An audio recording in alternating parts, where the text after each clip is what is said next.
ॐ अज्ञानतिमिरान्धस्य ज्ञानाञ्जनशलाकया चक्षुरुन्मीलितं येन तस्मै श्रीगुरुवे नमः। श्रीचैतन्यमनोभीष्टं स्थापितं येन भूतले स्वयं रूपकदा मह्यं ददाति स्वपदान्तिकं। वन्देऽहं श्रीगुरुं श्रीयुतपदकमलं श्रीगुरुन् वैष्णवांश्च श्रीरूपं साग्रजातं सहगणरघुनाथान्वितं तं सजीवं साद्वैतं सावधूतं परिजनसहितं कृष्णचैतन्यदेवं श्रीराधाकृष्णपादान् सगणललिता श्रीविशाखान्वितांश्च। हे कृष्ण करुणा सिन्धो दीनबन्धो जगत्पते गोपेश गोपिकान्त राधाकान्त नमोस्तुते। तप्तकाञ्चन गौरांगी राधे वृन्दावनेश्वरी वृषभानुसुते देवी प्रणमामि हरिप्रिये। वाञ्छाकल्पतरुभ्यश्च कृपा सिन्धुभ्य एव च पतितानां पावनेभ्यो वैष्णवेभ्यो नमो नमः। अनन्तकोटि वैष्णववृन्द की जय। नमः ओं विष्णुपादाय कृष्णप्रेष्ठाय भूतले श्रीमते जयपताका स्वामिनिति नामिने। नमो आचार्यपादाय निताय कृपाप्रदायने गौरकथा दामदाय नगरग्रामकारिणे। नमः ओं विष्णुपादाय कृष्णप्रेष्ठाय भूतले श्रीमते भक्तिवेदांत स्वामिनिति नामिने। नमस्ते सारस्वते देवे गौरवाणी प्रचारिणे निर्विशेष शून्यवादी पाश्चात्य देशतारिणे। जय श्री कृष्ण चैतन्य प्रभु नित्यानंद श्री अद्वैत गदाधर श्रीवासादि गौरभक्तवृंद। हरे कृष्ण कृष्ण कृष्ण हरे हरे हरे राम राम राम हरे हरे। हरे कृष्ण कृष्ण कृष्ण हरे हरे हरे राम राम राम हरे हरे। हरे कृष्ण कृष्ण कृष्ण हरे हरे हरे राम राम राम हरे हरे।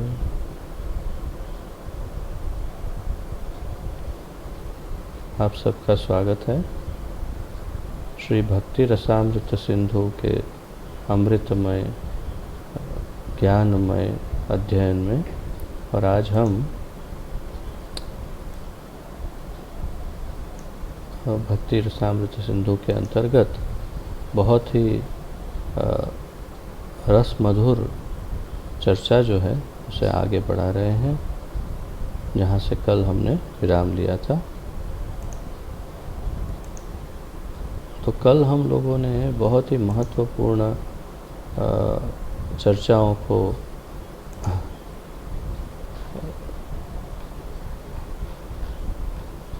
बहुत ही संक्षिप्त में परंतु बहुत ही महत्वपूर्ण चर्चा की थी कल हम लोगों ने। इसके अंतर्गत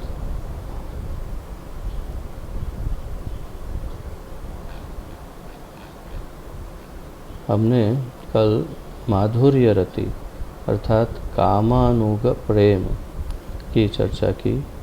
और इसमें अप्रत्यक्ष और प्रत्यक्ष ये दोनों कामानुग या माधुर्य रति के विभिन्न ये दोनों जो विभाजन है उसके बारे में थोड़ी चर्चा हुई। और फिर हमने स्वकीय और परकीय परकीय ये दोनों प्रकार के कामानुग प्रेम या कामानुग भाव का हमने उसकी चर्चा की। फिर वात्सल्य और सख्य ये दोनों भाव की चर्चा की। तो ये सब आप लोग बहुत ही अच्छी तरह से समझने का प्रयास करिएगा। बहुत बार पुनरावर्तन करना होगा तब समझ में आएगा, क्योंकि आज जिस विषय की हम चर्चा करेंगे वो इससे और भी बहुत ज़्यादा गहन है। और हम जैसे जैसे आगे बढ़ेंगे बहुत ही ज़्यादा ये गहन होता जाएगा। मैंने आपको बताया था कि कल लगभग पूरा दिन लगा, आज भी वैसे ही हुआ। बल्कि कल किया हुआ कल जो मैंने कर ली थी तैयारी, उसको ही आज पुनरावर्तन करने में मुझे फिर पूरा दिन लग गया। और फिर भी मुझे संतोष नहीं हुआ है कि मैं स्वयं ही इतनी अच्छी तरह नहीं समझ पा रहा हूँ, इतना गहन है ये। तो अब जो है बहुत ही सीरियस भक्ति या डिवोशन की आवश्यकता होगी। बहुत सीरियस स्टडी की आवश्यकता होगी, तभी इन भावों को हम समझ पाएंगे। और वास्तव में क्या है कि कुछ तो पुस्तक में गलतियां थी प्रिंटिंग, और उसको सुधारने में हमारे जो वरिष्ठ भक्त हैं उन लोगों ने उसे और ज़्यादा थोड़ा विस्तारित कर दिया समझाने के लिए कि क्यों कहाँ गलती हुई, उसमें और ज़्यादा कॉम्प्लिकेटेड हो गया।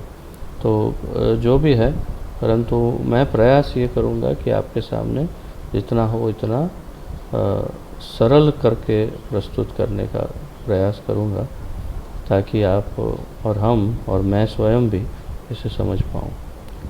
तो फिर से कल हमने माधुर्य रति कामानुगा प्रेम की चर्चा की, प्रत्यक्ष और अप्रत्यक्ष, स्वकीय और परकीय दोनों भावों की। ये बहुत ही गहन है और बहुत ही महत्वपूर्ण है। अगर ये समझ में, अगर किसी ने आप में से किसी कारणवश ये क्लास मिस किया हो, तो आप, मेरा यही निवेदन रहेगा कि आज का क्लास सुने ही नहीं आप, बल्कि क्लास छोड़कर ही चले जाएं, क्योंकि उसको बिना सुने समझे आगे बढ़ने का कोई प्रश्न ही नहीं होगा। तो मेरा यही निवेदन रहेगा, नहीं तो आप ऐसे उलझ जाएंगे कि समझ में बिल्कुल कुछ भी नहीं आएगा। ऐसा भी हो सकता है, क्योंकि कल जो था वो आज का आधार है। तो आज से हम अध्याय 17 शुरू कर रहे हैं। 17वें अध्याय में हम आज भाव भक्ति की चर्चा प्रारंभ करेंगे। तो अब तक हमने जो किया वो सब रागानुगा भक्ति की चर्चा की, और आज से हम भाव भक्ति की चर्चा शुरू करेंगे। भाव भक्ति के बारे में वर्णन आरंभ करने से पूर्व एक छोटा सा रिवीजन करना आवश्यक है, एक पुनरावर्तन, जिससे हमें समझ में आए कि हम किस प्रकार से ये पूरा स्ट्रक्चर कैसा है। तो आप लोगों ने पुराने जो चार्ट्स बनाए थे एकदम शुरुआत में, उसमें कहीं पर आप देखेंगे तो आपको साधन भक्ति और साध्य भक्ति, ये दो आपने शायद चार्ट में दो विभाजन किए होंगे, तो वो आपको आपके पुराने चार्ट्स देखने पड़ेंगे।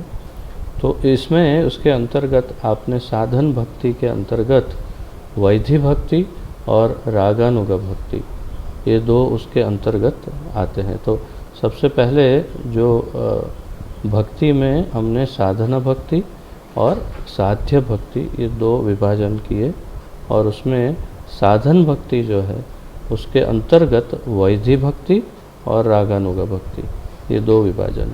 तो मूल रूप से वैधि भक्ति, जिसका हमने 64 जिसके अंग देख लिए, और रागानुगा भक्ति जो रागात्मिका का जो अनुगमन करती है, ऐसी भक्ति। तो वैधि भक्ति और रागानुगा भक्ति, ये दोनों साधन भक्ति है। साधन भक्ति अर्थात जो भक्त साधना करता है, जो उसे साधक कहते हैं, और जो साधता है अर्थात कि धीरे धीरे धीरे धीरे धीरे धीरे प्रयास से, प्रैक्टिस से जो उत्पन्न करता है, उसे साधन भक्ति कहते हैं। जो है नहीं, अर्थात कि स्वाभाविक रूप से जो है नहीं, जिसे डेवलप करना पड़ेगा, उत्पन्न करना पड़ेगा। उत्पन्न अर्थात वास्तव में पूरी भक्ति तो हृदय में सबके ही है, पूर्ण भक्ति है, परंतु उसे अनकवर अर्थात कि उसके ऊपर से पर्दा हटाना पड़ेगा। तो जिसने धीरे धीरे धीरे साधन के द्वारा, साधना करके, साधन के द्वारा धीरे धीरे धीरे धीरे धीरे वैधि भक्ति से और रागानुगा भक्ति तक जो आया, उसे साधक कहते हैं। तो वैधि भक्ति करने वाला जो भक्त है, जो 64 अंगों का पालन करता है, इसमें अभी कोई प्रेम, कोई भाव कुछ नहीं है, कोई राग कुछ नहीं, उसे भी साधक कहते हैं। और फिर जो धीरे धीरे धीरे वैधि भक्ति से ऊपर आकर के जो रागानुगा भक्ति के स्तर तक आ जाता है, अनुगमन करके, उसे भी साधक कहते हैं। तो साधन भक्ति के दो अंग है, वैधि और रागानुगा, और उसके बाद साध्य भक्ति आरंभ होती है। ये दो होने के बाद साध्य भक्ति आती है। तो साध्य भक्ति उसके ऊपर का लेवल है। साध्य भक्ति में दो है, भाव भक्ति और प्रेम भक्ति, और प्रेम भक्ति सर्वोच्च स्तर है। तो हमारा टारगेट, सभी भक्तों का जो टारगेट होता है, जो गोल होता है, जो ध्येय होता है, वो हम सबका ध्येय है प्रेमा भक्ति। तो उसके पहले, लेकिन प्रेमा भक्ति को प्राप्त करने से पहले भाव भक्ति के स्तर पर आना होता है, और भाव भक्ति रागानुगा भक्ति से डेवलप होती है, और रागानुगा जो है वो वैधि भक्ति से डेवलप होती है। तो वैधि भक्ति के बाद, रागानुगा के बाद, भाव भक्ति के बाद प्रेम भक्ति, और उसको दो में विभाजित किया तो दो है साधन भक्ति और दो है साध्य भक्ति। अब मुझे लगता है काफ़ी स्पष्ट हुआ होगा, मुझे स्पष्ट हो रहा है, तो आपको भी हुआ होगा ऐसा अनुमान लगाता हूँ। ठीक है, एक बार और पुनरावर्तन। वैधि भक्ति, रागानुगा भक्ति, भाव भक्ति, प्रेम भक्ति। वैधि भक्ति और रागानुगा भक्ति ये साधन भक्ति, और भाव भक्ति और प्रेम भक्ति ये साध्य भक्ति। ठीक है, काफ़ी स्पष्ट है। और हाँ, जैसे कि मैंने कहा कि साध्य भक्ति करने वाले को साधक कहते हैं, साधक या भक्त, साधक भक्त। तो साधक और जो साध्य भक्ति को करता है, उस लेवल की जो भक्ति जिसमें होती है, उस भक्त को सिद्ध भक्त कहते हैं। उसे सिद्ध भक्त कहते हैं। किसे? जो भक्त भाव भक्ति या प्रेम भक्ति के स्तर पर हो, उसे सिद्ध कहते हैं। वो सिद्ध भक्ति के स्तर पर है। अब आइए पढ़ना प्रारंभ करते हैं।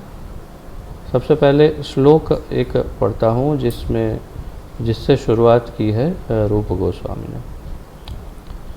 शुद्ध सत्व विशेषात्मा प्रेम सूर्यांशु साम्य भाग रुचिभिश्चित्त माश्रण्या कृद असौ भाव उच्यते। कृद असौ भाव उच्यते।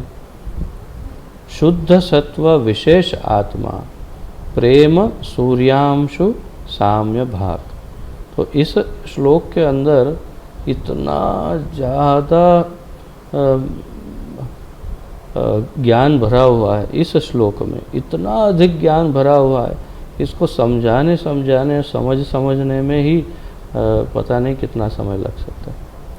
परंतु इस श्लोक के आधार पर पूरी भाव भक्ति को समझाना प्रारंभ करते हैं रूप गोस्वामी। ये मूल बीज श्लोक है जिससे भाव भक्ति का प्रारंभ, समझाने का प्रारंभ रूप गोस्वामी कर रहे हैं।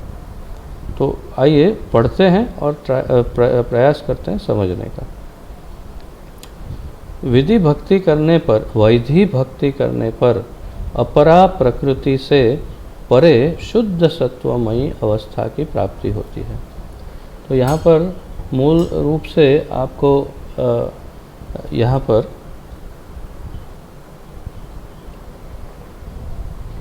भक्ति वृक्ष के समय पर जो हमने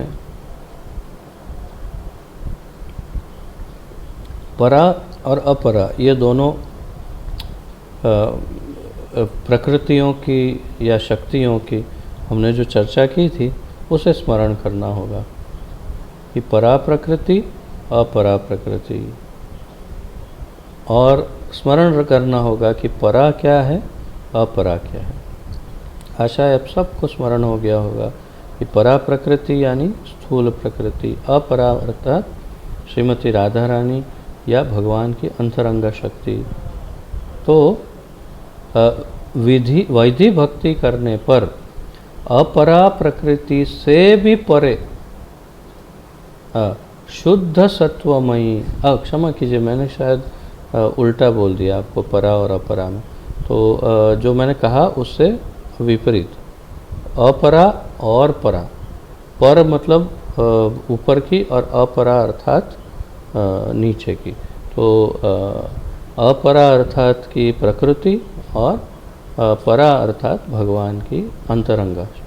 तो वैधि भक्ति करने पर अपरा प्रकृति से परे शुद्ध सत्वमयी अवस्था की प्राप्ति होती है, अर्थात कि परा प्रकृति की या परा शक्ति की एक प्रकार से उसमें हम प्रवेश करना प्रारंभ कर सकते हैं। तो कितने गुण बताए हैं भगवत गीता में? भगवत गीता में मुख्य रूप से 4 गुणों का वर्णन भगवान करते हैं। भगवान कौन से 4 गुणों का वर्णन करते हैं? भगवान ने त्रिगुणात्मक माया का या प्रकृति का वर्णन किया। दैवी एषा गुणमयी मम माया दुरत्यया। तो भगवान कौन सी 3 गुणमयी माया का की चर्चा करते हैं? तमस, रजस और सत्व। तमोगुण, रजोगुण और सत्वगुण, ये 3 गुणमयी माया या प्रकृति या अपरा प्रकृति है। और इससे ऊपर जब हम जाते हैं तो भगवान चौथे गुण की बात करते हैं भगवत गीता में, जहाँ जिसे कहते हैं विशुद्ध सत्व या शुद्ध सत्व। तो शुद्ध सत्व या विशुद्ध सत्व जो है वो हर भक्त के लिए वांछित तत्व है, गुण है। तो कोई यदि गुणातीत कहे कि हाँ ये तो गुणातीत है, तो गुणातीत के 2 अर्थ किए जा सकते हैं। एक अर्थ तो ये कि जिसमें कोई गुण ही नहीं है, तो वास्तव में ऐसा संभव ही नहीं है। या फिर जो सायुज्य मुक्ति को प्राप्त कर ले उसमें कोई गुण ना हो, ये संभव है कि वो बिल्कुल शिथिल हो गए, स्थिर हो गए, तो क्या गुण होगा। परंतु अन्यथा यदि गुणातीत शब्द का अर्थ समझे तो ये त्रिगुणातीत होता है, अर्थात कि तमस, रजस और सत्व गुण के ऊपर, और गुणातीत का मूल अर्थ है शुद्ध सत्व या विशुद्ध सत्व गुण के अंदर प्रवेश करना। तो भक्तों के लिए विशुद्ध सत्व या शुद्ध सत्व गुण वांछनीय है, प्राप्य है, और तभी हम भक्ति को उदित कर सकते हैं अधिक। तो वैधि भक्ति करने पर अपरा प्रकृति से परे शुद्ध सत्वमयी अवस्था की प्राप्ति होती है। तो ये श्लोक की शुरुआत है शुद्ध सत्व विशेष आत्मा।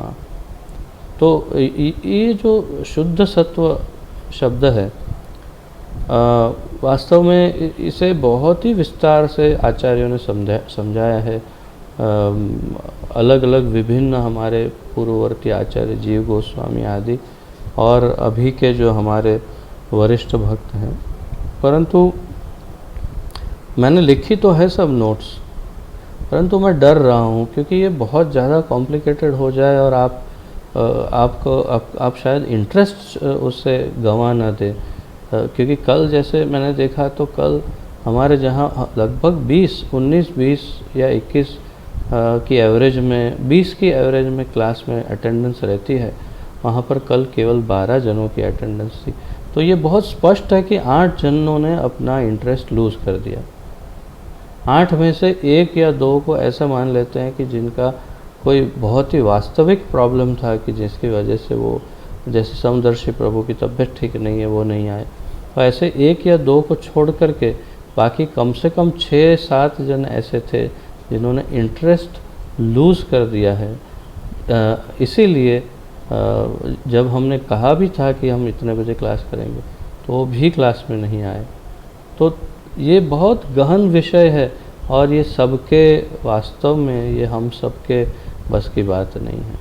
सामान्य अब ये एकदम गहन होता है, इसलिए मैं डर रहा हूँ। मैंने नोट्स तो बहुत तैयार की इस सब की, लेकिन मैं उसमें अगर चला जाऊँगा तो शायद और कॉम्प्लिकेटेड हो जाए। तो शुद्ध सत्व को मैं आपको केवल जानकारी के लिए बता देता हूँ कि शुद्ध सत्व क्या है। तो भगवान की 3 शक्तियाँ हैं। आप 3 और फिर 3, तो किस तरह?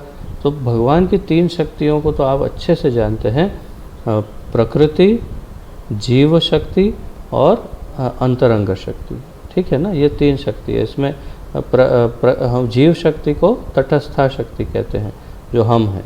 तो प्रकृति, जीव शक्ति और अंतरंग। अंतरंग शक्ति में 3 विभाजन हैं, जिसके बारे में भी आपको मैंने पूर्व में जानकारी दी थी। आशा है आप सबने नोट्स भी लिखी होगी और कुछ कुछ भक्तों को स्मरण भी होगा। तो अंतरंग शक्ति के 3 जो विभाजन हैं वो कौन कौन से हैं? कोई do you remember? No, okay. आप में से किसी को स्मरण है? किसी को आप में से स्मरण है कि 3 शक्तियाँ, अंतरंग शक्ति के कौन से 3 विभाजन हैं? अक्षय प्रभु को स्मरण है, परंतु पता नहीं उनका माइक बोल पाएगा कि नहीं। बोलिए।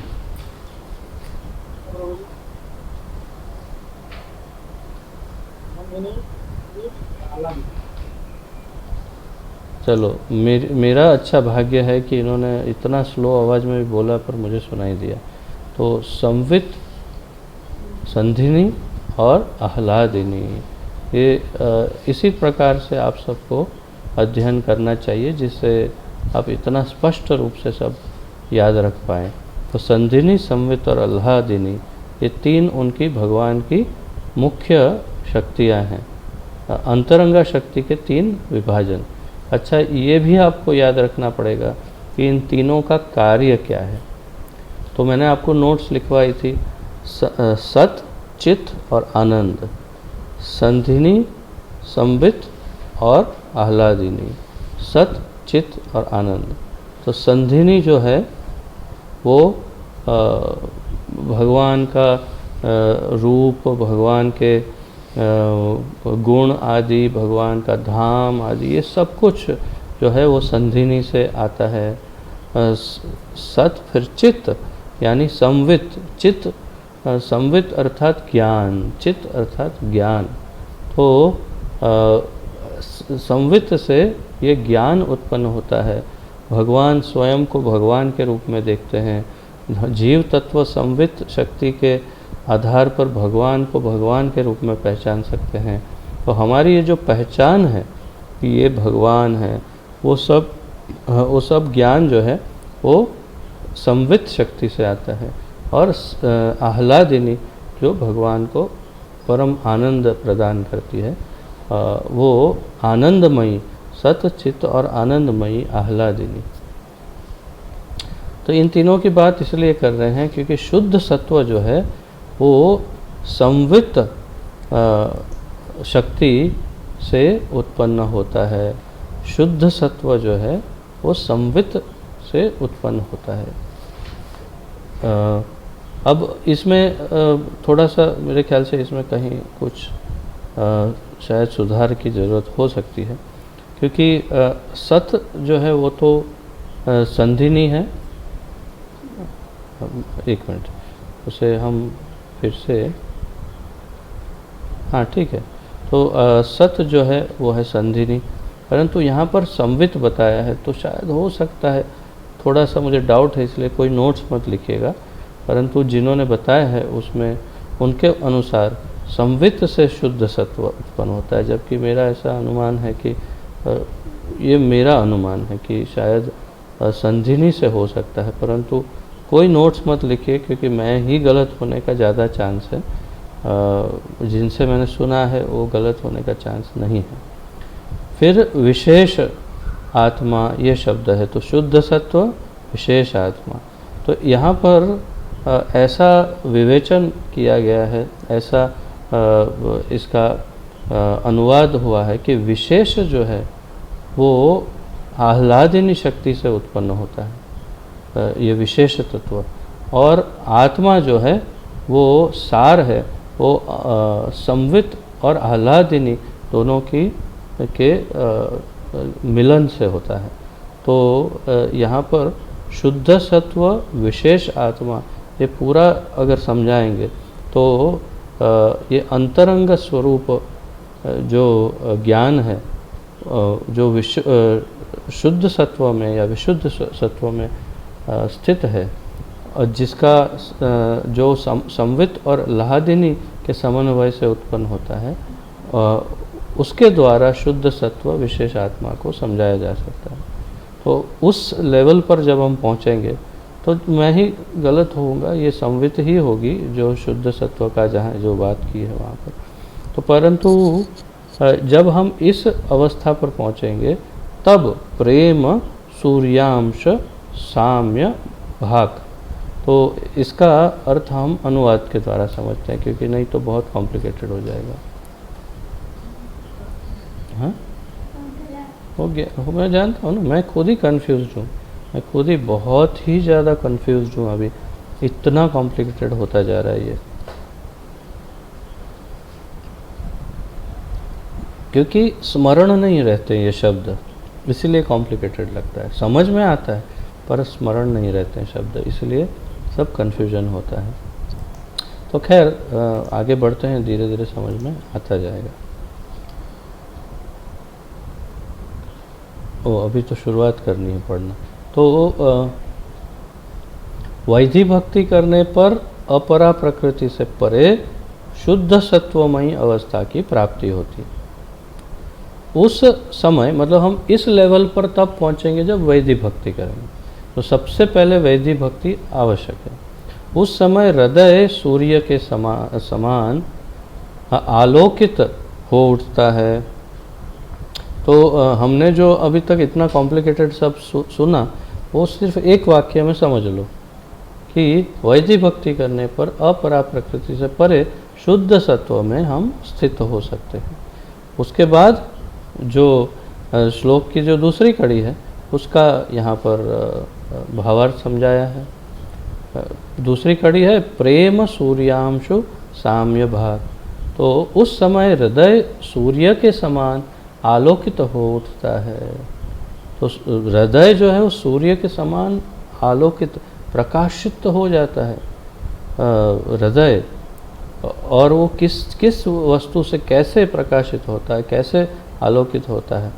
आकाश गामी सूर्य ग्रहों से अति परे है और किसी भी मेघ द्वारा आच्छन्न नहीं हो सकता।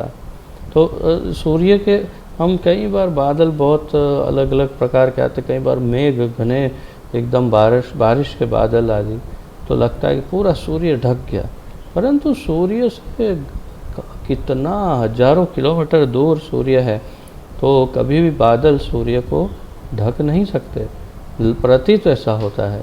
तो उसी प्रकार यहाँ पर इसी का उदाहरण दिया है क्या कि आकाशगामी सूर्य जैसे मेघ द्वारा आच्छादित नहीं होता, इसी भांति सूर्य के समान शुद्ध भक्त के अमल धवल हृदय से सूर्य ज्योति से भी विशेष उज्ज्वल भाव राशि विकिरणित हो उठती है। एक तो इतना कॉम्प्लिकेटेड है, ऊपर से हिंदी इतना भारी इस्तेमाल किया है इन्होंने कि हिंदी ही समझना बहुत भारी पड़ रहा है, फिर बोझ बढ़ता जा रहा है सर पे। चलो आई नो, बट मैं तो इसको समझा ही सकता हूँ ना, हिंदी तो मुझे समझ में आ ही जाती। तो इसी भांति इसी प्रकार सूर्य के समान शुद्ध भक्त के अमल धवल अर्थात कि एकदम शुद्ध हृदय से, अर्थात कि जैसे सूर्य को कोई बादल नहीं ढक सकते और कभी उन बादलों के बीच से होकर भी सूर्य का प्रकाश धरती को छू जाता है, तो वैसे ही एक जो अवैधि भक्ति करके जो धीरे धीरे बहुत ही काफ़ी शुद्ध हो गया, ऐसे शुद्ध भक्त के हृदय से सूर्य ज्योति के समान विशेष उज्ज्वल एक भाव जो है वो सब जगह पर प्रसारित हो रहा है, विकिरणित हो उठता है। उसकी भाव राशि विकिरणित, इसमें ये दो शब्द बहुत महत्वपूर्ण है। आपकी किताब में क्या लिखा है मैं नहीं जानता हूँ, परंतु उज्ज्वल भाव राशि और विकिरणित। तो उज्ज्वल अर्थात बहुत ही तेजस्वी प्रकाशमय और बहुत ही साफ सफ़ेद जिसे कहते हैं उज्ज्वल। तो ऐसे उज्ज्वल भाव राशि, यहाँ भाव शब्द महत्वपूर्ण है। भाव शब्द क्यों महत्वपूर्ण है? क्योंकि अब हम पूरा भाव के ऊपर ही तो, भाव भक्ति पर ही तो चर्चा कर रहे हैं, तो इसीलिए भाव शब्द को यहाँ पर विशेष रूप से समझाया। एक सूर्य की तरह, कैसे सूर्य की तरह? सूर्य के ऊपर बादल भी आ जाए तो कोई फर्क नहीं पड़ेगा सूर्य को। वैसे ही एक शुद्ध भक्त के हृदय में जब भाव वो वैधि भक्ति से शुद्ध सत्व में चला जाता है, तो जो भाव उत्पन्न होता है भगवान के प्रति, वो भाव इतना उज्जवल होता है कि उसका प्रकाश सब जगह फैलता है। अब धीरे आगे और भी बाकी है, तो धीरे धीरे समझते हैं। उसी अवस्था में श्री कृष्ण में आसक्ति पूर्णता को प्राप्त होती है। उस अवस्था में श्री कृष्ण में आसक्ति पूर्णता को प्राप्त होती है, या उसे रति भी कह सकते हैं आसक्ति की जगह पे। तो यहाँ पर क्या कहा है?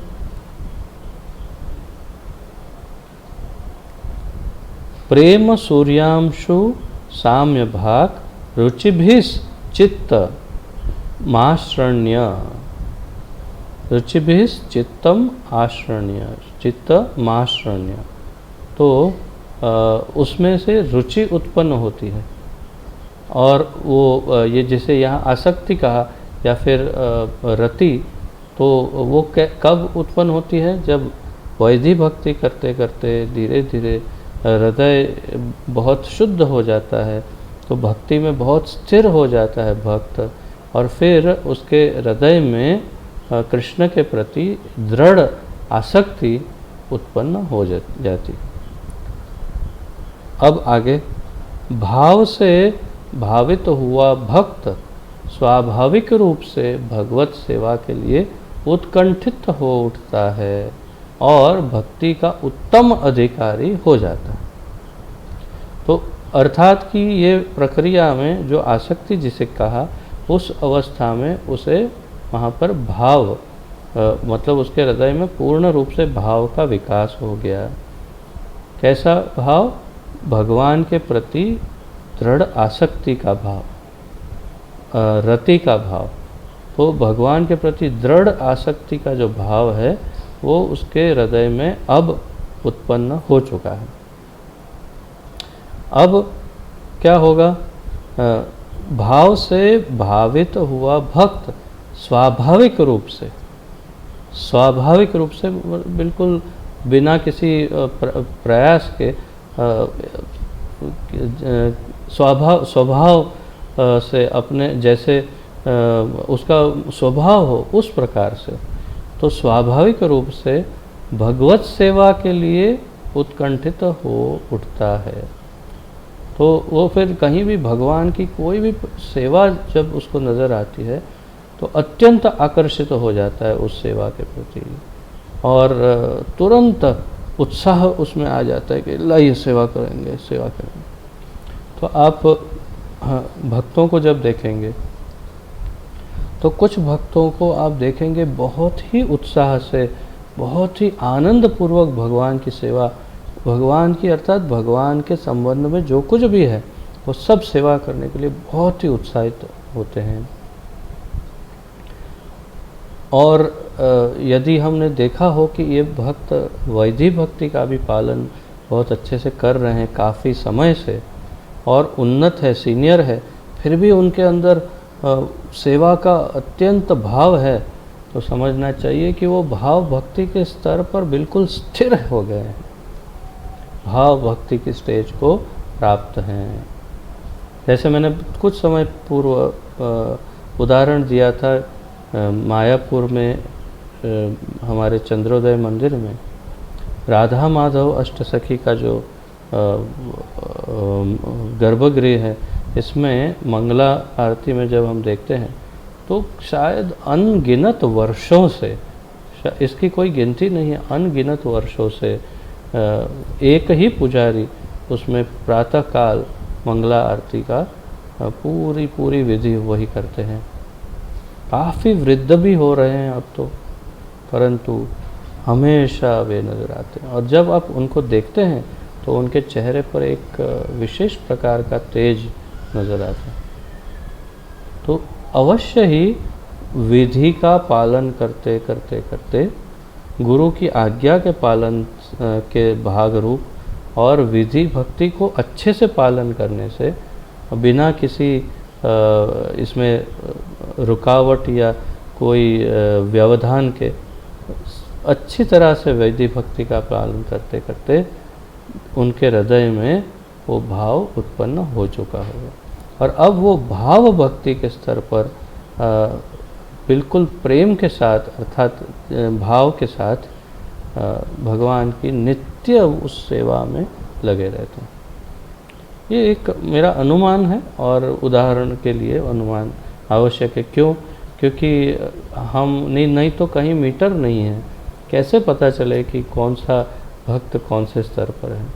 यही तो सबसे बड़ी विडंबना है कि हम सोचते हैं कि ये जूनियर है, ये बहुत सीनियर है, ये तो अभी भक्त ही नहीं है, नया नया अभी तो आना शुरू किया है।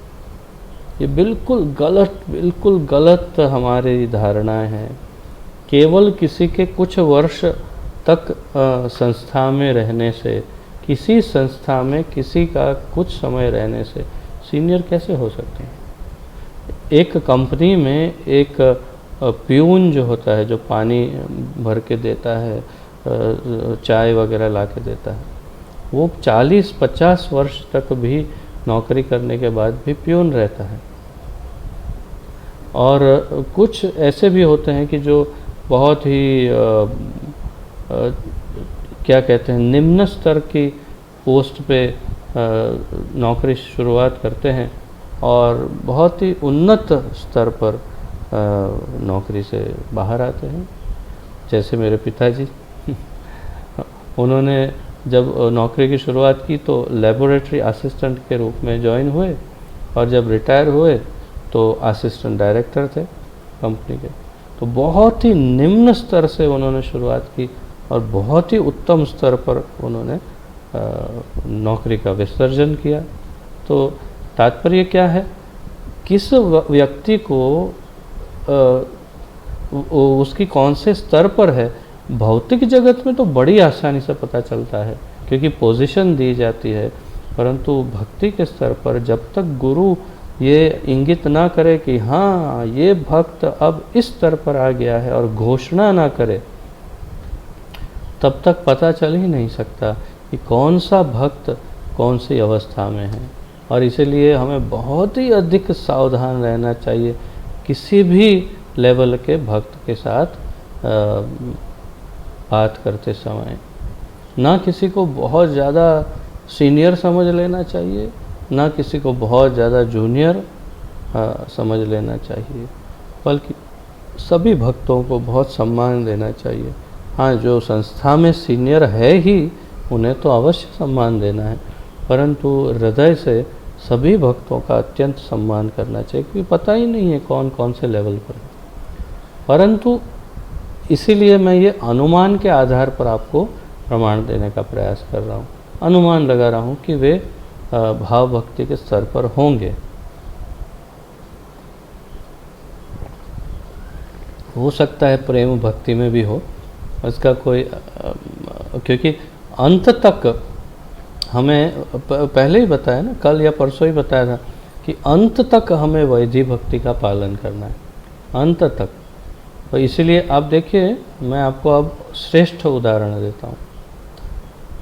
हिज होलीनेस श्री श्रीमद् गोपाल कृष्ण गोस्वामी महाराज जी को देखिए आप, कितनी उम्र हो गई है उनकी, 75 के ऊपर, आई थिंक 75। और उनका शरीर देखिए आप, बिल्कुल झुक गए हैं एकदम, और इतनी दवाइयों का सेवन करने से पूरा शरीर जो है उनका काफ़ी कमज़ोर है। अभी उनकी वाणी भी इतनी दृढ़ नहीं रही पहले जैसी, जैसे 4-5 साल पूर्व भी काफ़ी अच्छी शक्ति थी वैसे। परंतु तात्पर्य ये कि पूर्ण वृद्धा अवस्था उन पर आ चुकी है, उनके स्थूल शरीर पर, परंतु उनकी आत्मा पर वृद्धा अवस्था ने अभी तक दस्तक भी नहीं दी, अर्थात कि शुरुआत भी नहीं हुई, हो भी नहीं सकती, क्योंकि अंदर से संपूर्ण रूप से वे स्पष्ट हैं। और जब कभी भी आप किसी भी मंदिर में जहाँ वे होंगे वहाँ जाएंगे मंगला में, तो ये आश्चर्यचकित करने वाली बात है कि बिना किसी क्या कहते हैं संकोच, क्या कहूँ मैं, शब्द मिल नहीं रहा है उसके लिए उचित, तो बिना ये इतना आश्चर्यचकित होता हूँ मैं हमेशा देखकर कि उन्हें कोई तकलीफ़ ही नहीं है। जिस दिन आए दूसरे दिन सुबह से मंगला आरती शुरू, और निरंतर प्रतिदिन मंगला आरती करने के लिए, और ये भी नहीं कि मंगला आरती अटेंड कर रहे हैं, स्वयं आरती अंदर जा कर के उतारने के लिए हर मंगला में अवश्य प्रस्तुत हो जाते हैं। तो ये क्या है, ये कौन सा स्तर है? अब उनके स्तर के बारे में तो शायद हम सामान्य बुद्धि से कह सकते हैं कि ये भाव भक्ति से ऊपर ही होंगे, प्रेम भक्ति के स्तर पर तो निश्चित रूप से होंगे। उस स्तर पर भी वे इस उम्र में इस शरीर के साथ प्रतिदिन मंगला आरती करने के लिए ऑल्टर में पहुंच जाते हैं।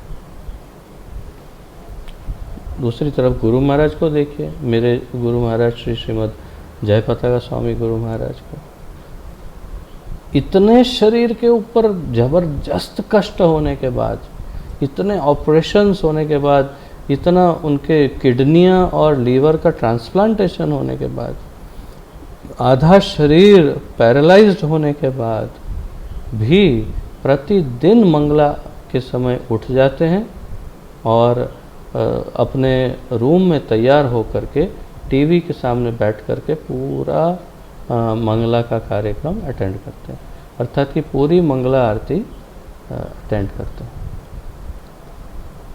तो आपनी आचरी सबायनु सिखाएमू, महाप्रभु ने जैसे कहा कि मैं स्वयं आचरण करूंगा, सबको सिखाऊंगा। तो ये सब आचार्य हैं हमारे, ऐसे आचार्य जो हमें सिखाते हैं कि प्रेम भक्ति के स्तर पर भी पहुंचने के बाद, अनुमान लगा रहा हूँ मैं, और मेरा अनुमान अवश्य सत्य होगा, और प्रेम भक्ति के स्तर पर पहुंचने के बाद भी वैधि भक्ति को छोड़ा नहीं है। कह सकते हैं ना, हाँ अब तो हम सिद्ध हो गए हैं, सिद्धा अवस्था में, भाव भक्ति से ही सिद्धा अवस्था शुरू होती है, तो हम तो सिद्ध हैं, अब हमें न जप करने की आवश्यकता है, न आरती करने की आवश्यकता है, न कुछ, आप सब करो, ये तो सब आपके लिए है, हम तो सिद्ध हैं, हम तो घर पे बैठेंगे या सोएंगे हम 8-9 बजे तक, ये कह सकते हैं। और अगर करेंगे ऐसा तो भी कुछ प्रॉब्लम नहीं होगा, क्योंकि सिद्ध है। परंतु वैधि भक्ति जैसा हमारे रूप गोस्वामी ने जैसा इंगित किया, वैसा अंतिम अवस्था तक इस शरीर में हमें वैधि भक्ति का पालन करना है, और वही ये आचार्य करके दिखा रहे हैं। उसी तरफ दूसरी तरफ जप की बात, जब गुरु महाराज का 1 वर्ष तक उनका ऑपरेशन आदि चला, तो उन्होंने कुछ समय तक वो जप ही नहीं कर पाए थे, और जब स्वस्थ हुए तो उन्होंने प्रतिदिन इतना जप करना आरंभ किया कि उनके जितने 500 राउंड्स, 500 राउंड्स, 500 माला बाकी थी, वो उन्होंने पूरी की और दूसरे 400 राउंड एक्स्ट्रा किए। ये है आचार्य, और ये है वैधि भक्ति का पालन करके, आचरण करके स्वयं सिद्ध करते हैं, इतने उत्तम भक्त। तो यहाँ पर बात यही है, भाव से भावित हुआ भक्त स्वाभाविक रूप से भगवत सेवा के लिए उत्कंठित हो उठता है। अब ये सब स्वाभाविक रूप से, गोपाल कृष्ण गोस्वामी महाराज जी स्वाभाविक रूप से उत्कंठित होंगे कि मुझे आरती करनी है प्रेम से, तो वो प्रेम है। तो और भक्ति का उत्तम अधिकारी हो जाता है, वो भक्ति का उत्तम अधिकारी हो जाता है। तो उस स्तर से फिर उसका उत्तम अधिकार शुरू हो जाता है। ऐसे भक्त में विषय आसक्ति का कोई उद्वेग नहीं रहता। ऐसे भक्त में विषय आसक्ति का कोई उद्वेग नहीं रहता, अर्थात विषय सामने आए तो उन्हें परेशान नहीं करता। कोई विषय सामने आ गया, परेशान नहीं करता। मान लीजिए कि अभी मैं लेक्चर दे रहा हूँ और मेरे सामने यहाँ जल का ग्लास है, यहाँ पे वो शक्कर रखी हुई है और बाकी सब वैसा ही है। अचानक कोई आता है और मेरे सामने यहाँ पर एक पिज़्ज़ा रखता है,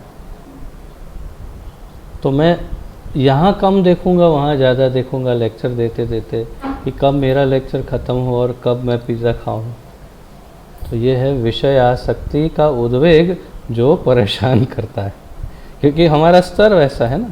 तो हम उस स्तर पर हैं कि हमें विषय जो हैं बहुत परेशान करते रहते हैं, हमारी भक्ति को हिलाते रहते हैं, परंतु इनकी भक्ति को विषय हिला नहीं सकते, ये बात है। ठीक है, ऐसे भक्त में विषयासक्ति का कोई उद्वेग नहीं रहता, बस राधा कृष्ण के पाद पद्मों की सेवा में रुचि रहती है। श्री श्री राधा कृष्ण के पाद पद्मों में, उनके चरण कमलों में सेवा में रुचि उनकी रहती है। उनकी रुचि जो है, इंटरेस्ट है, एक ही विषय है कि भगवान की सेवा कैसे की जाए, और वो भी श्री श्री राधा कृष्ण, क्षमा कीजिए, श्री श्री राधा कृष्ण युगल की कैसे सेवा की जाए, वही उनके पूरे अंतःकरण में सब जगह एक ही चित्त में ध्यान रहता है।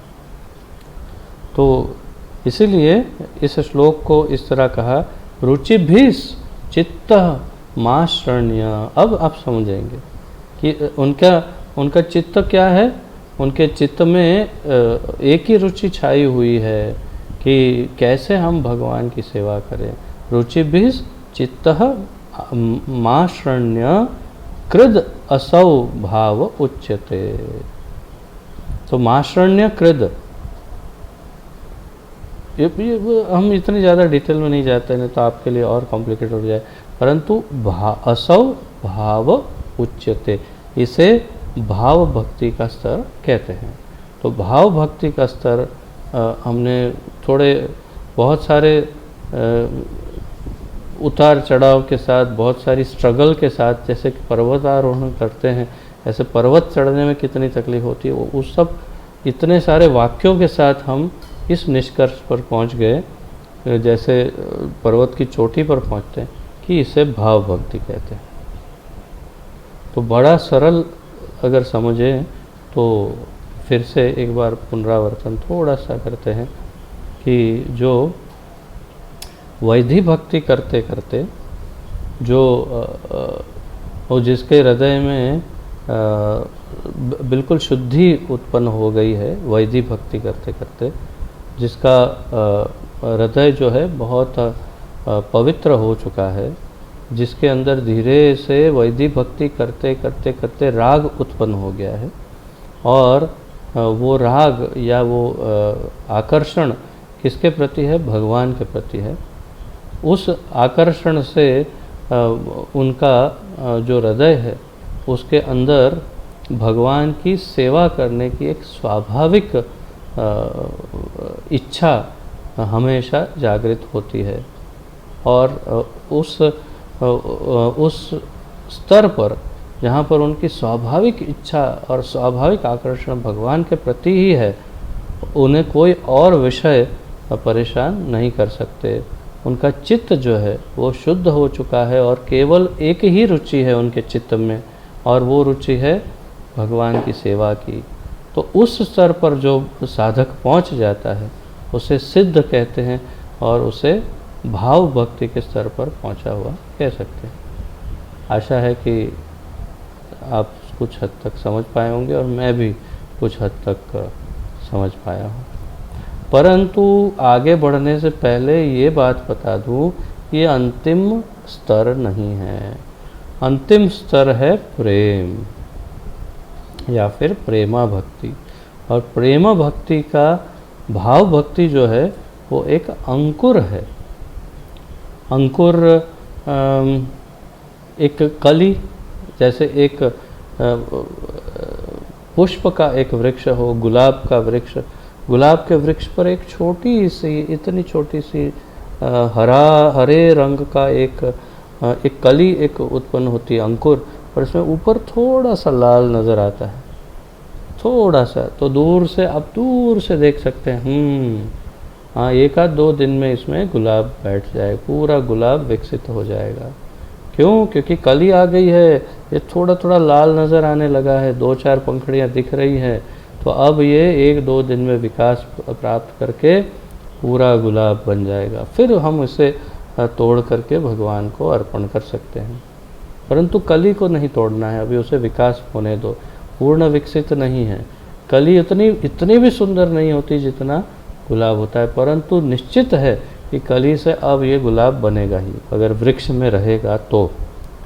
इसी प्रकार भाव भक्ति को एक अंकुरित कली के समान बताया है, क्योंकि भाव भक्ति से ही अब पूर्ण विकास प्राप्त करके भाव भक्ति जो है वो प्रेमा भक्ति में परिणित होगी। वो आगे समझेंगे जब प्रेम भक्ति आएगी, तो अभी तो भाव भक्ति में बहुत बाकी है। स्पष्टीकरण के लिए पूर्व अध्यायों में भक्ति के लक्षणों का वर्णन किया गया है। पूर्व अध्यायों में हमने भक्ति के लक्षणों का वर्णन किया, साथ में यह भी बताया गया है कि अपनी वर्तमान इंद्रियों के द्वारा भक्ति के साधनों का आचरण किस प्रकार किया जा सकता है। हमारी वर्तमान इंद्रियों के द्वारा हम भक्ति का साधन कैसे कर सकते हैं, उसका आचरण कैसे कर सकते हैं, इन इंद्रियों को उपयोग में ले करके, उसका हमने पूर्व में थोड़ा अध्ययन किया, जिससे शनै शनै धीरे धीरे रागानुगा भक्ति हो जाए, तो जिससे हम रागानुगा भक्ति के स्तर पर पहुंच जाए। वैधि भक्ति एवं रागानुगा भक्ति का विवेचन भी हुआ। हमने वैधि भक्ति और रागानुगा भक्ति को दोनों को समझा कि कैसे वैधि भक्ति करते करते रागानुगा होता है। वैधि भक्ति केवल नियमों का पालन है और आचरण है, और रागानुगा भक्ति अनुगमन है भगवान की लीला के किसी एक पात्र का, जिसे रागानुगा भक्ति कहते हैं, जैसे नंद बाबा, यशोदा मैया आदि। तो दोनों को हमने समझा। अब आगे यहाँ पर लिखा है, आप लोगों की पुस्तकों में क्या लिखा है पता नहीं, इंग्लिश में सही है, परंतु हिंदी में मेरी पुस्तक में इस तरह लिखा है कि वैधि भक्ति में 2 अवान्तर भेद हैं, साधन भक्ति और सिद्ध भक्ति। परंतु हमारे सीनियर जो भक्त हैं उनका ये कहना है, विशेष रूप से जो VIHE में भक्ति शास्त्री पढ़ाते हैं, उन शिक्षकों का कहना है कि ये यहाँ पर गलत है। गुजराती में क्या लिखा हुआ?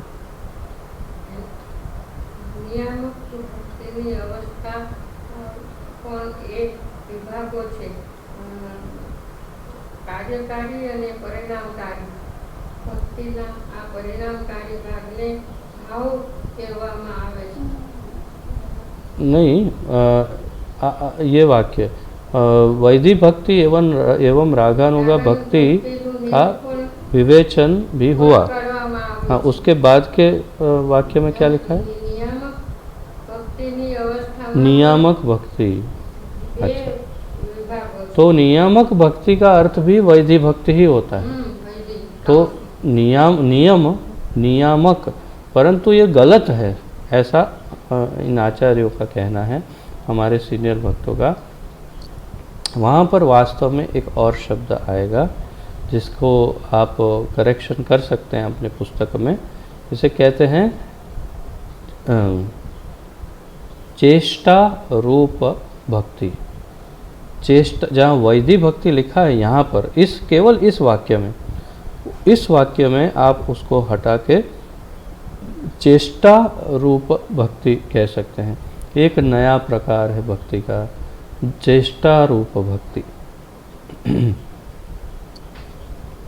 तो अब ऐसे पढ़ते हैं, चेष्टा रूप भक्ति, चेष्टा रूप भक्ति में दो अवान्तर भेद हैं, साधन भक्ति और सिद्ध भक्ति।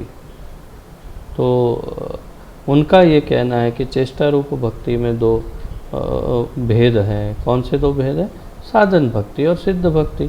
अर्थात मूल रूप से भक्ति में दो भेद है, क्योंकि वैधि भक्ति तो साधन भक्ति का ही अंग है।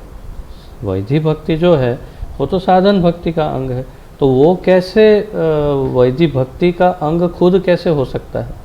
इसीलिए यहाँ पर अनुवाद करने में गलती हुई है। अंग्रेज़ी में सही किया है प्रभुपाद जी ने, परंतु उसे समझने में शायद अनुवादक ने गलती की होगी और उन्होंने वैधि भक्ति लिख दिया होगा। परंतु ये चेष्टा भक्ति है। चेष्टा भक्ति में दो उसके अंग है, एक है साधन भक्ति और एक है सिद्ध भक्ति। अब सिद्ध वैधि भक्ति का ही नाम भाव है। यहाँ पर ये वाक्य भी बड़ा विशेष है।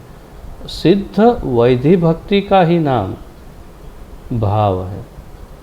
तो सही है कि जब वैधि भक्ति परिपक्व हो जाती है, हमने अभी अभी देखा ऊपर कि वैधि भक्ति जब परिपक्व हो गई, जो उसमें राग उत्पन्न हो गया संपूर्ण रूप से, अर्थात आकर्षण उत्पन्न हो गया हृदय में, एकदम संपूर्ण हो गई वैधि भक्ति, और हृदय में जब वो भाव उत्पन्न हो गया तो फिर उसे भाव भक्ति कह सकते हैं। अर्थात कि वैधि भक्ति की सिद्ध अवस्था जो है उसे भाव भक्ति की अवस्था कहते हैं। तो भाव भक्ति की अवस्था में ये समझ सकते हैं कि ये सिद्ध वैधि भक्ति है, अर्थात कि वैधि भक्ति करके ये भाव भक्ति के स्तर पर पहुंचा है। अच्छा, एक इसमें प्रश्न है, कुछ भक्तों को हम देखते हैं कि बहुत ही शुरुआत में ही इस भाव भक्ति के स्तर पर नज़र आते हैं। कुछ भक्त कभी कभी शुरुआत में ही इस भाव भक्ति के स्तर पर नज़र आते हैं। तो कैसे संभव है? तो हमें समझना चाहिए, ये मेरा मत है, निजी मत, तो समझना चाहिए कि उसने पूर्व जन्मों में साधन करके अपनी साधना को सिद्ध किया है, वैधि भक्ति को सिद्ध किया है, और पूर्व जन्म में धीरे धीरे वो भाव भक्ति के स्तर तक लगभग पहुंच गया, और इस जन्म में शुरुआत करके कुछ ही समय में उसे सिद्धि की अवस्था प्राप्त हो गई। क्योंकि पूर्व जन्म में किया है वो वेस्ट तो जाएगा नहीं। हम तो पहले कई बार इस बात को समझ चुके हैं कि कैसे छठे अध्याय के 41, 42 इस प्रकार अलग अलग श्लोकों में भगवान समझाते हैं भगवद गीता में कि कैसे सिद्ध जो है, जो योगी जो है वो धीरे धीरे उन्नति करता है, और जितना उसने जितनी सिद्धि प्राप्त की वो वेस्ट नहीं होती। तो हो सकता है उसने साधन पहले के जन्म में कर लिया हो, इसलिए इस जन्म में थोड़ा सा साधन करके तुरंत भाव भक्ति के स्तर पर पहुँच संभव है। तो एक ये मेरा केवल मत है, अनुमान है जो प्रस्तुत कर रहा था।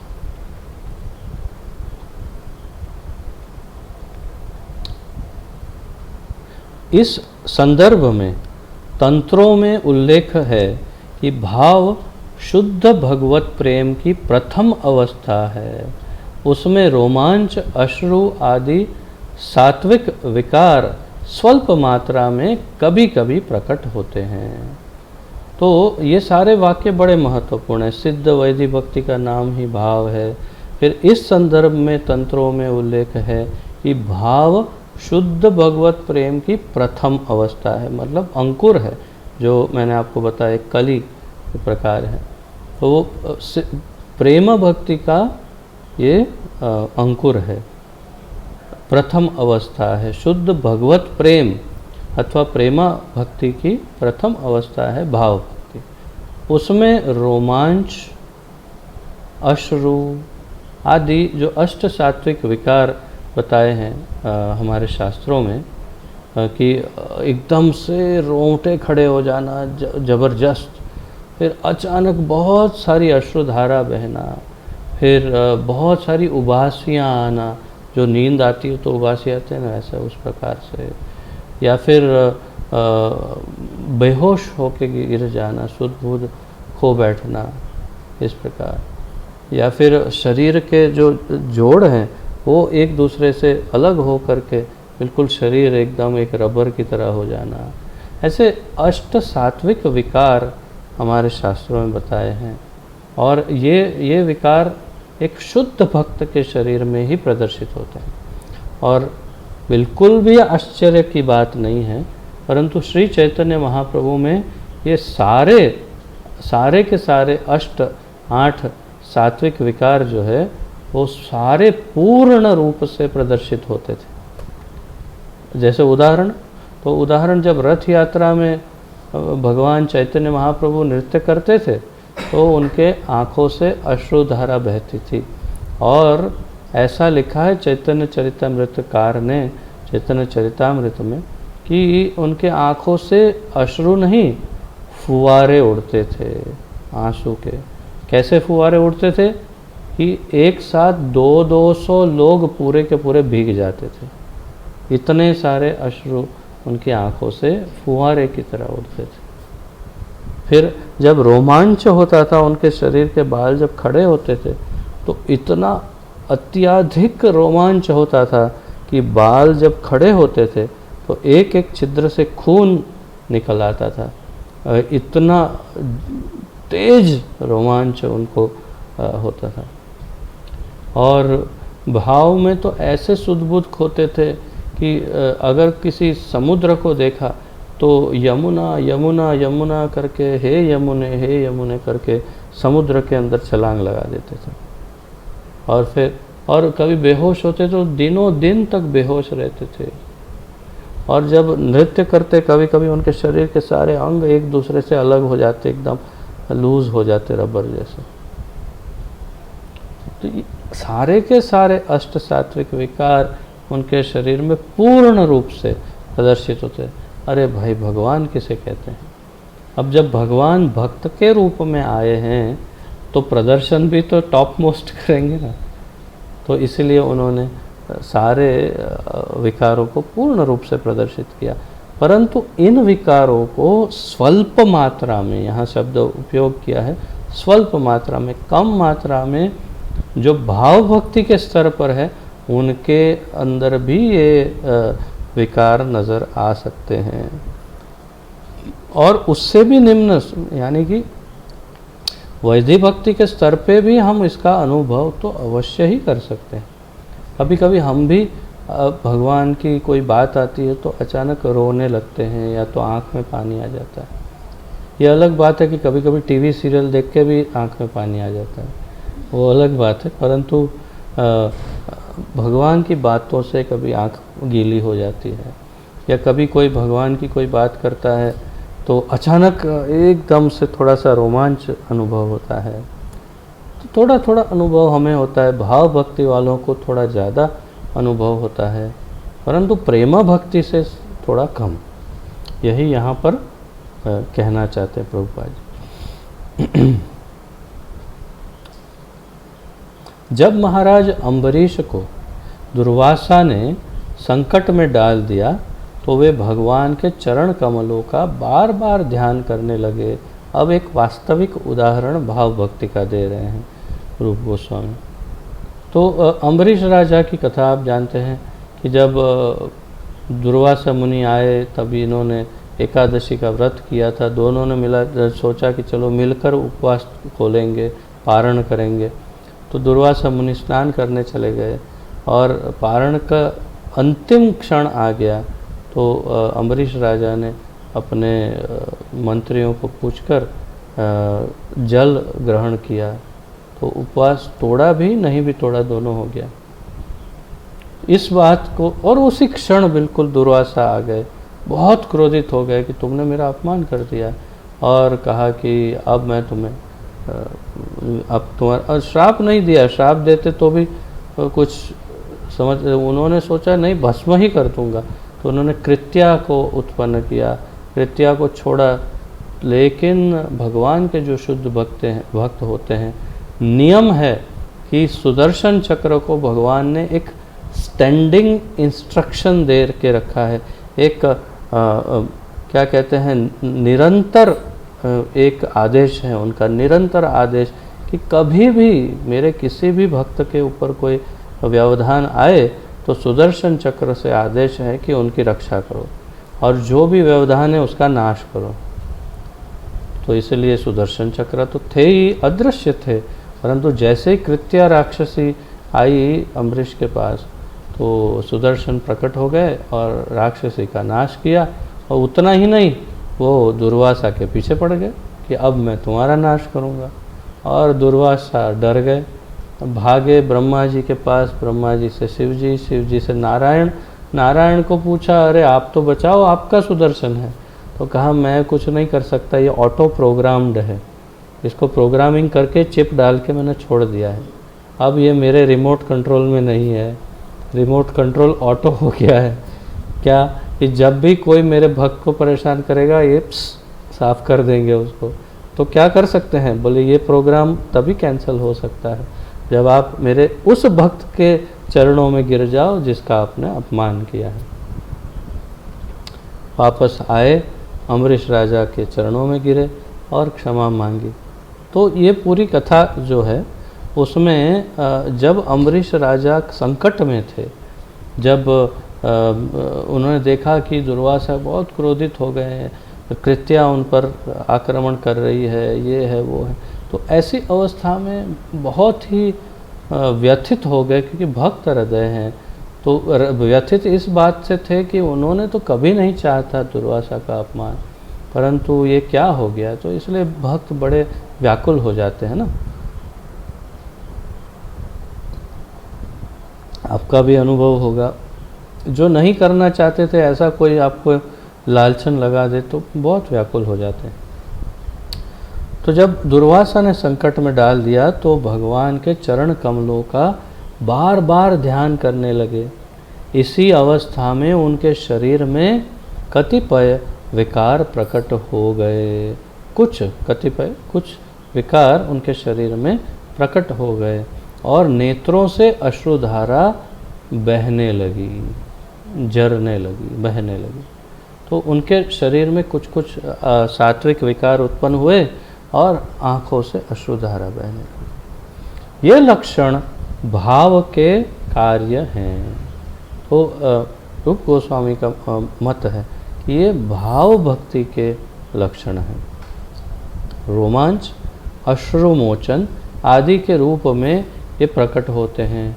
कुछ काल तक बाह्य रूप में प्रकट रहकर ये लक्षण चित्तवृत्ति में ही आविर्भूत रहते हैं, अर्थात कि बाहर कुछ समय तक दिखाई देते हैं, फिर बाहर से समाप्त हो जाएंगे, परंतु वो जो लक्षण है, उसकी जो तीव्रता है या वो जो भाव है, वो चित्तवृत्ति में अर्थात अंदर हृदय में, अंतःकरण में वो विद्यमान रहता है, आविर्भूत रहता है, अर्थात वो रहता ही है।